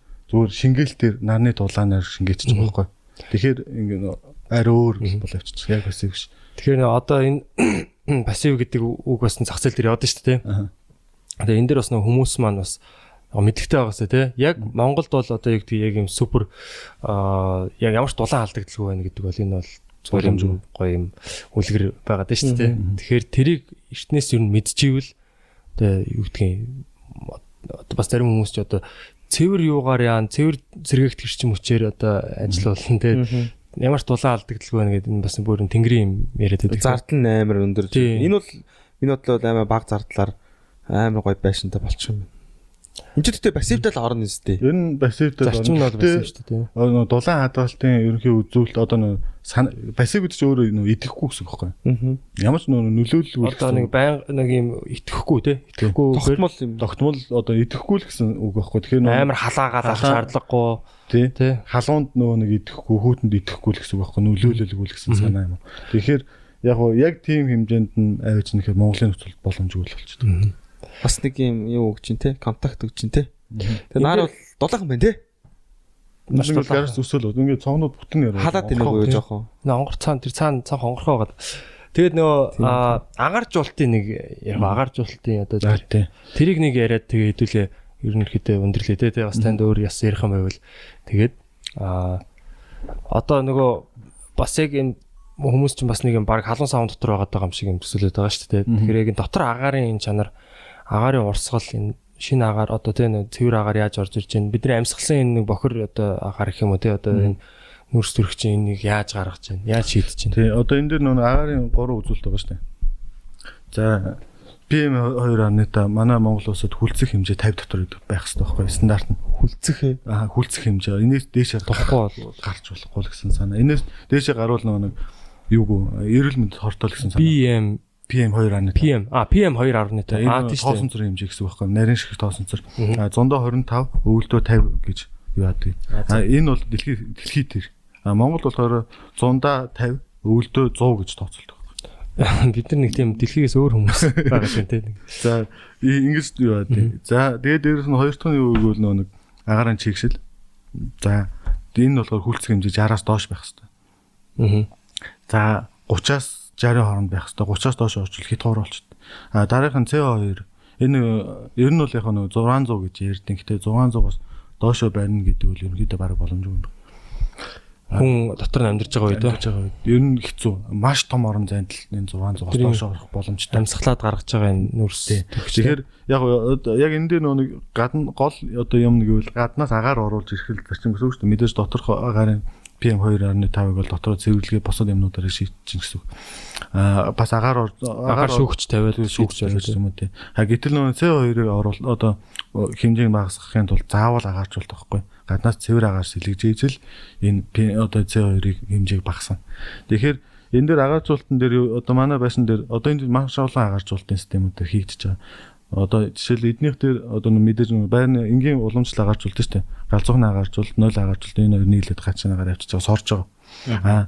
Гэрт агаар яаж одоо ингэж гаднаас нэвчиж орж иж байгааг бол цонхноос орж иж байгаа. Одоо энэ шилэн бохны уртлын цонхойг онголоод нааша халаагаад тэгэд энэ үндсэн байшин руу оруулж штэ. Тэгэхээр нөгөө шууд агаар сэлгэж. Тэгээ энэ дэр нэг юм юу байсан те хоолойно дээр доор тэр нь сорж байгаа юу? Сорж байгаа. Нэг сорж байгаа. Гэтэ тэнцээ нэг мотор ажиллаж байгаа юу? Вентиляторууд ажиллаж байгаа. Энэ нөгөө яг нартай үед нь ажиллах вентиляторд гэж. Зөв. Тэгээд дээрэс нь өөрөөр одоо юу нэг бас нэг нэлээд олон шийдлүүд байгаа. Өөр байшингуудад ч гэсэн хийцэн байгаа. Мэдээж яг шөндөө ингээд нөгөө нараараа халаагаад оруулж чадахгүй шүү дээ. Тэгэхээр яг хэрвээ ингээд энэ одоо үзүүлэлтүүдийг хэмжээ зохист хэмжээс нь бууруулад ингээд байя гэвэл яг энэ дээр шөндөр хасах 30-40 градус дээр хүрж байгаа тохиолдолд жоохон нэмэлт өдөөлт хийвэл болно. Өдөөлт хийхгүй хаачч болно. Энэ жоохон халаалт ажиллуулна гэсэн үг шүү дээ. Хувь хүний өөрийнхөө сонголт л болчихоо.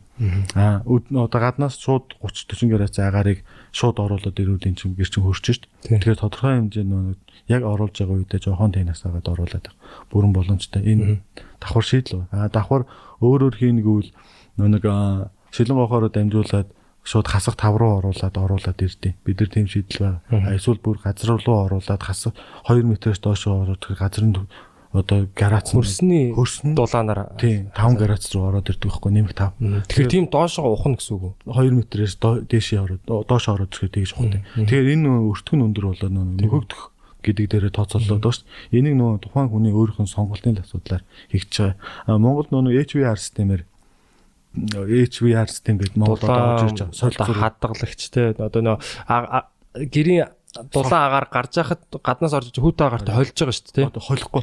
нэг гэрээ агаарыг хойлно гинэ нэг юу ингээд нэг өрөл одоо нэг үргэлцээр нэг дулааны авч үлдэх гээд. Энэ дээр болохоор Монгол яг үнийг хэлэхэд тест байж болох бүх үзүүлэлтээ хийж үзсэн. тийм үү одоо тэр юуг нь төхөөрөмжөнд оруулж ирж мөрөөл янз бүрээр хийж үзсэн. Энэ болдоггүй. Болоход маш төвөгтэй. яг Тэгэхээр нэг шууд конденсат үүсэн. Чи нэмэх 20 градусын агаарыг хасах 30 градусын агаартай хооронд мөрөд зөв бүр ингээ хөлтөөд шууд мөстөөд ирдэг байхгүй. Тэр нэг солилцуур маань өөр мөстөөд. Одоо бид нар нэг өрөөнийхөө цонхыг онгойлгоход дотор агаар гарахтаа шууд уур болж гардаг шүү дээ. Яг тэрнтэй ялгаах. Тэр чинь шууд ингээд мөрөлдөд шууд мөс болоод конденсат үүссэн. Тэгэхээр тэрнийг хамгаалахын тулд уран заавал тэн хийж ашиглаад байдаг байхгүй. Европт яга болоод энэ үл тэр чинь хасах 15 дээр л байхгүй. Бидний чинь нөхцөл шал өөр нөхцөл хасах төч. Хөөх тэгэхээр тэр одоо HVR гэдэг байгаа тэр нэг heat recovery ventilator гэдэг байгаа шүү дээ. Тэр одоо тэр зарчмыг бол гонхороо шийдэж байна. Гонхороо шийдэж гэсэн үг байхгүй. Одоо энэ дотор л хүүтэн дулаагаар нь холилдоод тий одоо найс одоо гаднаас хүүтэйгээр орж ирэхдээ энэ доторынхын дулааныг аваад гэрлөө ороход арай өөр градус байхгүй. тий. Тиймэрхүү зарчим. Энэ дээр нөгөө сор хагаар нь гараал явчаа. Гаднаас орж иж байгаа гарыг тгээ хийсэн хамаагүй. Мэдээж HVR систем бүтэн үгүйсгээд байгаа юм биш шүү. Боломжтой. Гэхдээ энэ илүү өндөр өртөгтэй л байхгүй. Оросууд Паранат гэдэг юм уу тийм ийм HVR системийг хийдэ. Гэхдээ тэрний үг бол нөгөө ашиг төлөнгө явцад маш өндөр багасгадаг байхгүй. Одоо голчгийн хэмжээ 1.3-аас 1.8 см байх юм ийм зузаан болгож ийж тэгжээж ингэж хийж ийж нөгөө ашиг төлөнгө явцад ингэж багасгахгүй бол ашиг төлөнгө явцад нөгөө нарийнхан болох тусмаа энэ маань конденсат үүсээд байх сул тал нь болоод байд. Оросууд одоо ингэж бид нар та нар үзсэн бол Оросууд агаарчлалтын систем баг тийм HVR систем ашигладаг байхгүй. Юу ашигладаг вэ? Шууд ханаа зоолоод гаднаас агаар сорготой шүүгээл урд нь тэн тавиад оруулж ирдэг байхгүй. Тэн тавь нэг тэр агарлах үлээгээд байгаа юм. Одоо нэг халаагч ингээд халаагч шүү дээ тий. Халаагчнийхээ дундуур л гаднаас агаар орж иж агаарыг дамжуулаад гаргаж байгаа гэсэн үг байхгүй. Тэгж оруулаад ирдээ. Энэний шалтгаан нь юу вэ? Конденсат үүсээд нөө HVR системийг бүрэн ашиглаж болдоггүй. Конденсат үүсээд байдаг учраас л тэр. Тэр нь баг шулуун болоод байдаг байхгүй Оросууд. Ханаа нүхэн дотроо ийм тэн хийгээл тэнийхэн тэнэн олон зүйлж оруулаад тийм яндан тэнээр л оруулчих юм шүү дээ. Дунд ингэж нөө фильтрүүдийг хийгээд шууд HVR систем бол Монгол нэр үнэхээр төвөгтэй. Тэр уусаа тэр би нөгөө бичлэн дээрс ингээд том амар том хөргөгчин онгоолсон чинь дотор нь ингээд тэр систем л байгаа юм шиг байна. Амар сүртэй. Амар үнэтэй тий. Тэр баган гэрэл басаад өртгөн маш өндөр үнэтэй. Одоо Монголд бол яг одоо л буурчлаа л дэлхий дээр. Нэг ингээд хийхэд нэг 2-3 сая төгрөг ордог. Тэрийг баг шууд нөө ингээд хийсэн нь илүү нөө тогныхон мөнгөөрөө бодвол нөө хамаагүй илүү нөхөх боломжтой байна. Тэр чинь бас тоогоор ажиллаж. Тэр нь бас адилхан тоогоор ажиллана. Дахиад тэн юу хаа яг шууд ингэж хийнэ гэхээр нөө маш олон янзаар хийгээд үтсэн учраас энэ гэдэг болохгүй юм байна гэж канцелтай л гэсэн үг. Тэгээ би бас ингээл нэг пассив хаус маус гэж судлаад те YouTube дээр үзэл янгууд заавалчгүй тийм юм байх хэвээр юм шиг юм яриад байгаа байхгүй тийм агаар сэлгэлт уус мэдээж байх хэвээр. Гэхдээ яг тэр заавалч тэр HVR-ыг ингээд байх хэвээр юм шиг яриад байгаа байхгүй. Тэр нь болохоор манай ч яг нэгвэр хийж байгаа хүн цөөхөн тушаад үтсэн хүн цөөхөн оруулж ирээд ажилуулж байгаа хүн бас цөөхөн. Тэгээ нөгөө тэрэн дээрээ байх ёстой л гэсэн нөгөө баригдмал сэтгэлэн дээрээ байх гал оролдуулах гал үү. Гэтэл бидний нөхцөл өөрөө тий өөрчлөлөө байхгүй. Тэгэхээр яг өөрсдөө цаг агаар одоо юундаа л тааруулна гэсэн үг шүү дээ. Хүн энэ байшинд хүн ирэхгүй амар удаа юу болох вэ? Юу болох вэ? 14 градус 12 градус л болно. Яг ч ерөөсө хөлдөнө гэсэн ойлголт байхгүй. Ягаад ч бүр яаж хичээгээд сайн дулаалцсан болохоор тий. Одоо нэг хичнээн ингээд шөндөө ингээд дулаан. За яг бүр ингээд бүр удуул нэг 7-8 орж иж магадгүй. Яг бол энэ нэг өдрийнхээ авсан энэ их асрах дулаанаа ингээд нэг нэвтрүүлэхгүй байгаа болохоор цонх идрээр ингээд онгоолоо нэвтрүүлэхгүй байгаа учраас. Тэгээ синсийн унтраач бол синсийн унтраач юм уу тий. Одоо энэ дээр унтраацсан байвал ингээд унтраацсан байхад бол тийм. Энэ дээр нөгөө би одоо бүтэн автоматжуулалтыг хийж байгаа. Одоо байш өөр үйлдэлтэй болно гэсэн үг шүү дээ. Удирдлагатай мэдэрчтэй. Одоо ингээд эндээсээ халангуутал бүгд рүү нэвтрүүлдэг. PM2.5 CO2 чекс лидер мэдрээд өөрөө юм агааржуулалтын системүүд ажилладаг. Байш өөр үйлдэлтэй болох. Химэл оюухан болж байгаа юм. Өөрөндөө яг тийм юм нуга одоо нэг дүүгээрээ захиулаад авчиж тийм програм бичүүлж байгаа. Вау. Одоо ингээд танаа тэнцээ одоо юм цогцсон юм одоо бүтээгдэхүүн болчлаа шүү дээ. Энэ дээр одоо чинь одоо танаа франчайзыг аваад тий. Одоо энэ эрх одоо энэ тий. Эрхийг аваад аль бие усны эрхтэйгээр ингээд яаж болно гэсэн тий. Болно. Окей. Тэгэхээр одоо бас одоо жишээ нь би бас нэг тиймэрхүү юу сонирхоод байгаа байхгүй одоо байшин за нэгэн тал байшин барь. Тэгэхээр энийг бас юм гоё одоо зөв барь тий. Тийм зөв барь тий энийг бас бүтээгдэхүүн болгох боломж байна гэдэг. Тэгэхээр би одоо ингээд шинээр ингээд туршлага хоримтлуулаад эхлэнэхээр надад бол маш их хугацаа алдна. Маш их мөнгө зарцуулагдана тий. Одоо ингээд тэхийг хүсэхгүй байгаа. Тэгэхээр одоо юм туршлагатай хүнээс тий аваад одоо нөгөө гадны франчайз авдаг гэдэг шиг тий. Дотоодын туршигдсан юугаа ингээд аваад явах боломжтой юм биш үү тий. Тэгээд дээрэс нь би бас нэг ажил нэлээд хэдэн төслүүд хийгээд бодоод байгаа. Гэр оролдонд яг ингээд жишг гудам барьчээ гэсэн бодлоо одоо 10-20 айл нийлээд нэг жишг гудам маягаар. Гэхдээ тэр 10-20 айл нэгдэх нь л хэцүү баг. Хэрвээ нэгдүүлчвэл ЖЗ Германы хамтын нийгэмлээ санхүүжүүлэх юм өөр банкудаар санхүүжүүлэх боломжийг нь би эрэлхийлсэн. Дэд үтцийн асуудлыг нь санхүүжилтийг нь бас тодорхой хэмжээр эрэлхийлээд зээлийн хүүсүүдийг бий болгоцсон банкудаа уулзаад тохирсон. Тэгээд дээрэс нь бидний нэг одоо энэ байшин дээр 20 айл ч юм уу нэгдлээ гэж одоо ганц нэг айл нь ямар нэгэн бодлоор ямарч боломжгүй айл гарч иж магадгүй те. Энэ дээр нэг ажил төрийн зөвлөл гээд хүмүүстээс тодорхой хэмжээнд уулзаа барилгын компаниудаа уулзаад тодорхой хэмжээнд материалын дэмжлэг болох талаар ярилцсан. Зам талбай, ногоон байгууламж, цэцэрлэгжүүлэлт энэ болгоны энэ хийх компаниудыг байгаа. Бид нар нэг одоо би өөрөө бас зүйлэг мод цэцэг тарих амар дуртай өөрөө хоббитой. Яг эдрийг би ямар ч үүсэн дээр ямар ч модыг би тааж ургуулж чадна. Энэ харгачлалыг бас зааж өгөөд. Бидний нэг сул тал байдаг шүү дээ. Гоё газар руу очиж муухай болгож амьдраад байгаа байхгүй. Байгаа газараа бид нар гоё болгож амьдрахад амьдрахгүй. Бидний одоо нэг 300 400 м квадрат газрыг зөвлөгжүүлээд гоё модтой болгоод тий гоё хашаатай болгоод ингээ хийгээд барьж байгаа нэг уцсны мөнгө л байхгүй юу. 3 сая төгрөнд л багтана шүү дээ. Гэтэл бид нар энийг одоо зүгээр нэг гар утсаа юм уу эсвэл нэг хэрэглээндээ зацуулаад бид нар насан туршдаа өөр хүүхдээр амьдрах тэр газартаа хөрөнгөө оруулдаггүй. Хонцой сэтгэлээр ханддаг байхгүй юу. Наа чинь л одоо хамгийн том асуудал байна да тийм. Одоо 10 айл бас ягаад нэгдэхэд одоо хамгийн том асуудал. Хамгийн том асуудал нь тэр. Би хэрвээ бол энэ нэг бүх компаниудтай ингээм хамтраад ажиллах бүх юунуудыг яатсан. Тэгээд дээрэс нь энийг бид нар бас нэг асуудал шийдэх гээд байгаа нь юу гэвэл бид нар ингээд 200-300 мянган байшин нийтээр Монгол улс даяараа байрыг тийм. Бид нар тийм шаардлага шүү дээ. Орон сууцчлах. Энийг шийдэхэд бид нар ихэнхийн дотоодын бүтээгдэхүүнээр хангая. Одоо манай байшингийн 70% дотоодын бүтээгдэхүүн шүү дээ. Тэгэхээр бид нар энийгээ дагаад бол дотоодын бүтээгдэхүүнээ дагаад тэнд нэг хүний ажлын байр, тэнд нэг хүний татвар, тэнд нэг хүний бүх буй юунд бүх асуудлууд ингээд шийдэгдэн. Энд Монгол технологи үлдэнэ. Чадахтай залуучууд үлдэнэ. Хамгийн гол нь бид нар нийт залуучууд баг нэг л одоо нэг гадаадын нэг байгууллагын том компани худалдааны төлөөлөгч л болчиход байна Монголд. Зөвөр л нэг нэмийн зарах гал улаараа шүлжээний нэг бизнесийн нэг юм болчиход байгаа байхгүй. Зөв хамгийн доод хөл нь болчихсон. Доод хөл нь болсон. Гэтэл бид нар чинь дотоод өөрснөө бүтээдэг, үйлдвэрлэдэг тэрийг хийх чадвартай ардын болох хэрэгтэй шүү дээ. Бид нар нэг асуудлыг шийдэхдээ утаагаа гэр орлоо хөгжүүлж одоо орон сууцлуулахдаа давхар бид нар энэ одоо дотоод үйлдвэрлэлүүдээс сэргээгээд энэ олон залуучуудаа чадвартай залуучууд болгоод магадгүй бид нар байшингаа бариулаад дотоод үйлдвэрлэлүүтэй боллоо. Бид нар Оросд Казахстан байшин бариад ийм чадвартай залуучууд яа байж болохгүй болно шнэ. Тэгэхээр ингэх л зорилго байгаа. Энэ дээр бүгдээрээ залуучууд би мөрөөдөд энэ тийм. Энэ мөрөөдлийг бүх маш олон залуучууд мөрөөдөх хэрэгтэй. Тэгээд энийхэн төлөө зүтгэх хэрэгтэй.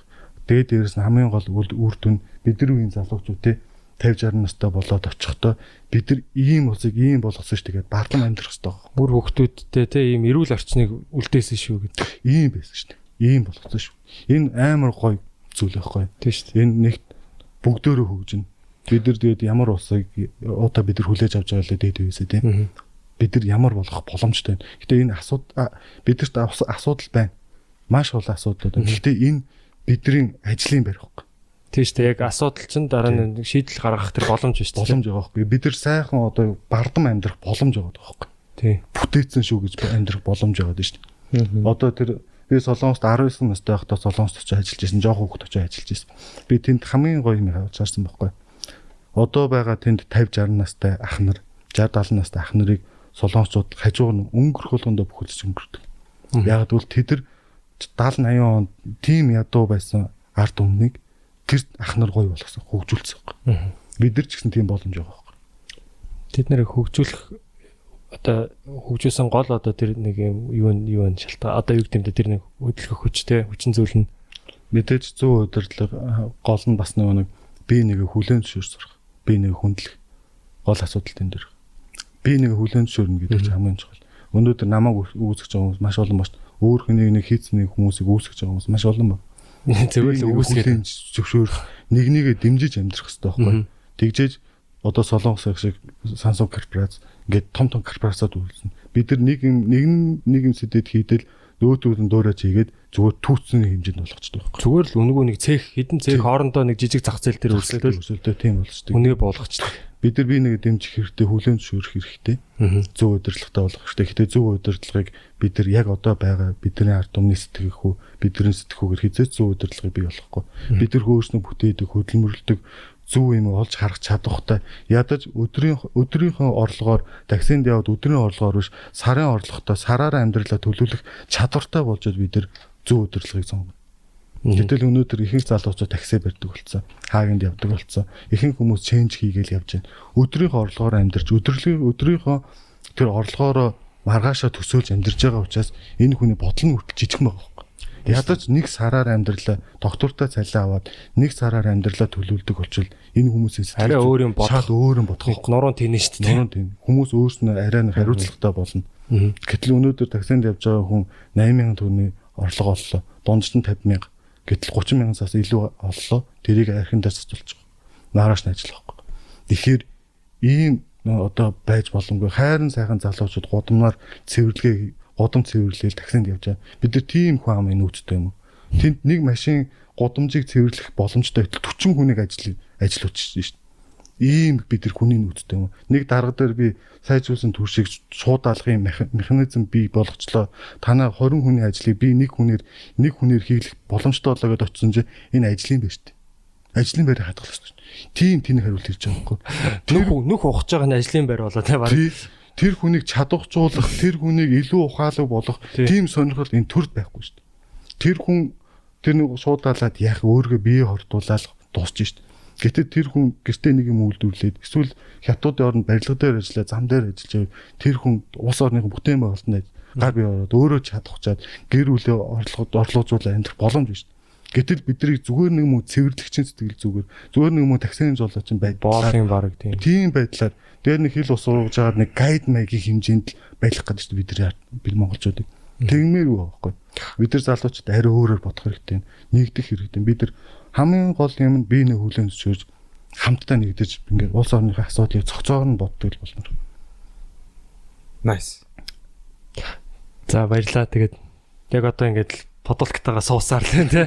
Даарахгүй байна, дулаахан байна. Тэгээд улам талан болоод ах шиг. Тийм яг хүмүүсийн хэрэгцээ нөгөө нэг одоо нөгөө Масловын нөгөө сац байдаг штэ пирамид тий.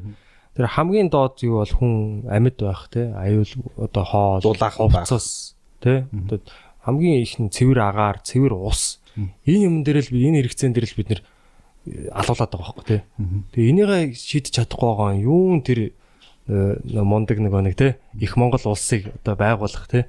Тэгэхээр яг энэ тэр хэмжээнд ер нь ихэнх хүмүүс яг тэр хамгийн доод хэрэгцээн дээр ингээд хангаж чадахгүй байгаад байгаа болохоор л дараагийн юм руу орж чадахгүй байна л да. Тэгэхээр яг энэ 3 сая хүн чиг нэг тэр нэг юм пирамидын хамгийн доод суур болчиход байгаа байхгүй тий. Тэгэхээр яг ингээд ард түмнийхээ ягаад асуудлуудыг ингээд шийдэх тэр шийдлүүдийг ингээд дэвшүүлээд нэвтрүүлээд ингэ явчих юм бол бас бидний хүрэх газар хаан ч юм блэ те бас потенциал байна шүү дээ. Тэгэхээр бас танд баярлалаа. Одоо энэ байгууллагатаас холбогдъё гэвэл яаж холбогдох вэ? Энэ дээр гол юм нь одоо ингээд маш олон мессежүүд ирдэг, чатууд ирдэг, дуудлагууд ирдэг. Үн хэдвэ? Үнэ бич, үнэтэй байна. Ингэж хэрэгжүүл хуулийн эзэн олго гээл зандарсан эсвэл газ наадгаа зааж өг гээл тийм хүмүүс амар болон. Тэгээд яг бариулъя гэсэн сэтгэлтэй хүмүүс олон баг. Гэхдээ бид нар ч нэг маш цөөх хүлээ байгаа шүү дээ. Одоохондоо. Тэгэхээр нэг зөв системээр хүртэлтэй болох уу? Олонд хүртэлтэй удахгүй одоо патент дээр ийм тийм болгож байгаа санжаасан маягаар олонд нээлттэй болгоё гэсэн бодол байгаад байгаа. Энэ ихтэй жоохон хугацаа орох гэдэг. Хамгийн гол нь энийг хав дарж суухгүй. Тий. Нийтээр бүгдөө л энэ үр шимийг хүртэнэ. Энийг үр шимийг хүртэхийн тулд энийг хийхийн тулд Эдэлтэй энийг хийсэн шүү дээ багасаа зөвлөж хийсэн. Тэгэхээр гэхдээ бас шууд ингээд заагаал ингээд бүх юм очвол энд мөнгө олдог хүмүүсийн хэрэгсэл болоод тэгээ явчвал бас буруу болчихгоо. Тэгэхээр чин чанаргүй болчих тий. Тэгэхээр энийг одоо яг зөв л хэрэгжүүлэх нь хамгийн чухал байгаа даа шүү. Харин тий яг тэгэхээр одоо яг нэг hybrid house гэх пэйж л байна да. Тэгээ одоохондоо тэрийг л дагнаа. Эсвэл миний өөрийн Facebook-ээр цэрмаа нэг бас hybrid house-ийн уцруу залангууд тэр нэг доо байсан нэг хоолоо хийцэн та өөрөө байсан уу? Үгүй. Өөрхөн үү? Манай дүү байгаа. сайн байна уу? Hybrid house тавтай тий. Тэр ганилын амьсгаад ч яриад байна. Тийм үү. За тий хоёр дээр. За байж байгаараа. Юу гурав дээр дарж байгаа. Бараг тэгээд одоо Tesla чинь бүх патентуудаа дэлгэцэн шүү дээ. Одоо ингэж хийдэг шүү. Яг нь ер нь бол өөрөөсөө дотооддоо нэг юугаа бүх ер нь бол ихэнх юунуудаа эд ангиудаа үйлдвэрлэдэг. Тэг ингэж хийдэг шүү. Яг бусад ер нь бол баг басж байгаа юм шигтэй бусад машин үйлдвэрүүдийг за та нар баг ингээд чадвал хийгэрээ гэдэг ингээд патентаа дэлгэчихэж байгаа байхгүй тий. Одоо тэрэн шиг баг таныг одоо тий бас энэ бас яг удахгүй патентаа бас яага тий хүмүүст одоо ингээд бас одоо энийг илүү нээлттэй тий энэ мэдлэгийг бас өртөлтөй болох бах одоо тэр ажилттай та нар чадахгүй. Тийм тэгээд яг тэр чинь өөрөө бас том маркетинг тий одоо юу гэдгийг бас том одоо ингээл юу болчих байгаа юм л да үнцэн болчих байгаа юм л да тий. Тэгээ бас магадгүй ирээдүйд яг би бас одоо бүр таны өмнөөс яриад байж магадгүй л дээ. Гэтэ одоо юу гэдгийг нээлттэй компани ч юм хувьцаат компани ч болдог ч юм уу тий хөрөнгө босгох байдлаар янз бүрийн байдлаар бас ингээ босгоо бүр энийга улам одоо нэг томруулаад энэ одоо машин одоо байшин үйлдвэрлэхийн машиныг л бас хурдан бас босгол гэж бас бодож байна. Тэгээд тэгээд амжилт төсөө цаашдаа ажилтна. Тэгээд би бас хамтран ажиллах хүсэлтэй байна. Тэгээд яг одоо подкастн дээр бас одоо ингээд шууд хэлээ би бас байшин барих мөрөөдөлтэй. Тэгээд ирээдүйдээ бас ингээд яг гоё юм байдлаар одоо би маркетинг дээр нь ажилладаг ч юм уу те. Бас ийм одоо төслийн компани болоод ингээд яг бас хүсэлтэй байна. Тэгээд би энийг бас подкастн дээр өмнө бас ер нь ярьжсэн л та. Тэгээд иймэрхүү бас юм байшин байна. Тэгэл одоо ер нь энэ мэдээллийг одоо бас л нэг юм ганцаараа хийгээл за зөвхөн надаас аавмаа гэдэг тийм юм биш те. Энэ олон түмэнд хүртээлтэй байгаасаа монголчууд маань тэгээд одоо энэ жоохон хүүхдүүд яг одоо ингээл гэр оролт те одоо ингээл амар юм амьсгалал ч гэдэг юм уу те ингээл байж тэгэхээр яг энийг л аль болох хурдан шийдмээр байна хин их нь хамаагүй те ингээд яаж чинь тэгээд танд баярлаа. Баярлаа. За тавьсан баярлаа хамтарч ажиллана. Yeah. Bitti sauce. Hybrid house.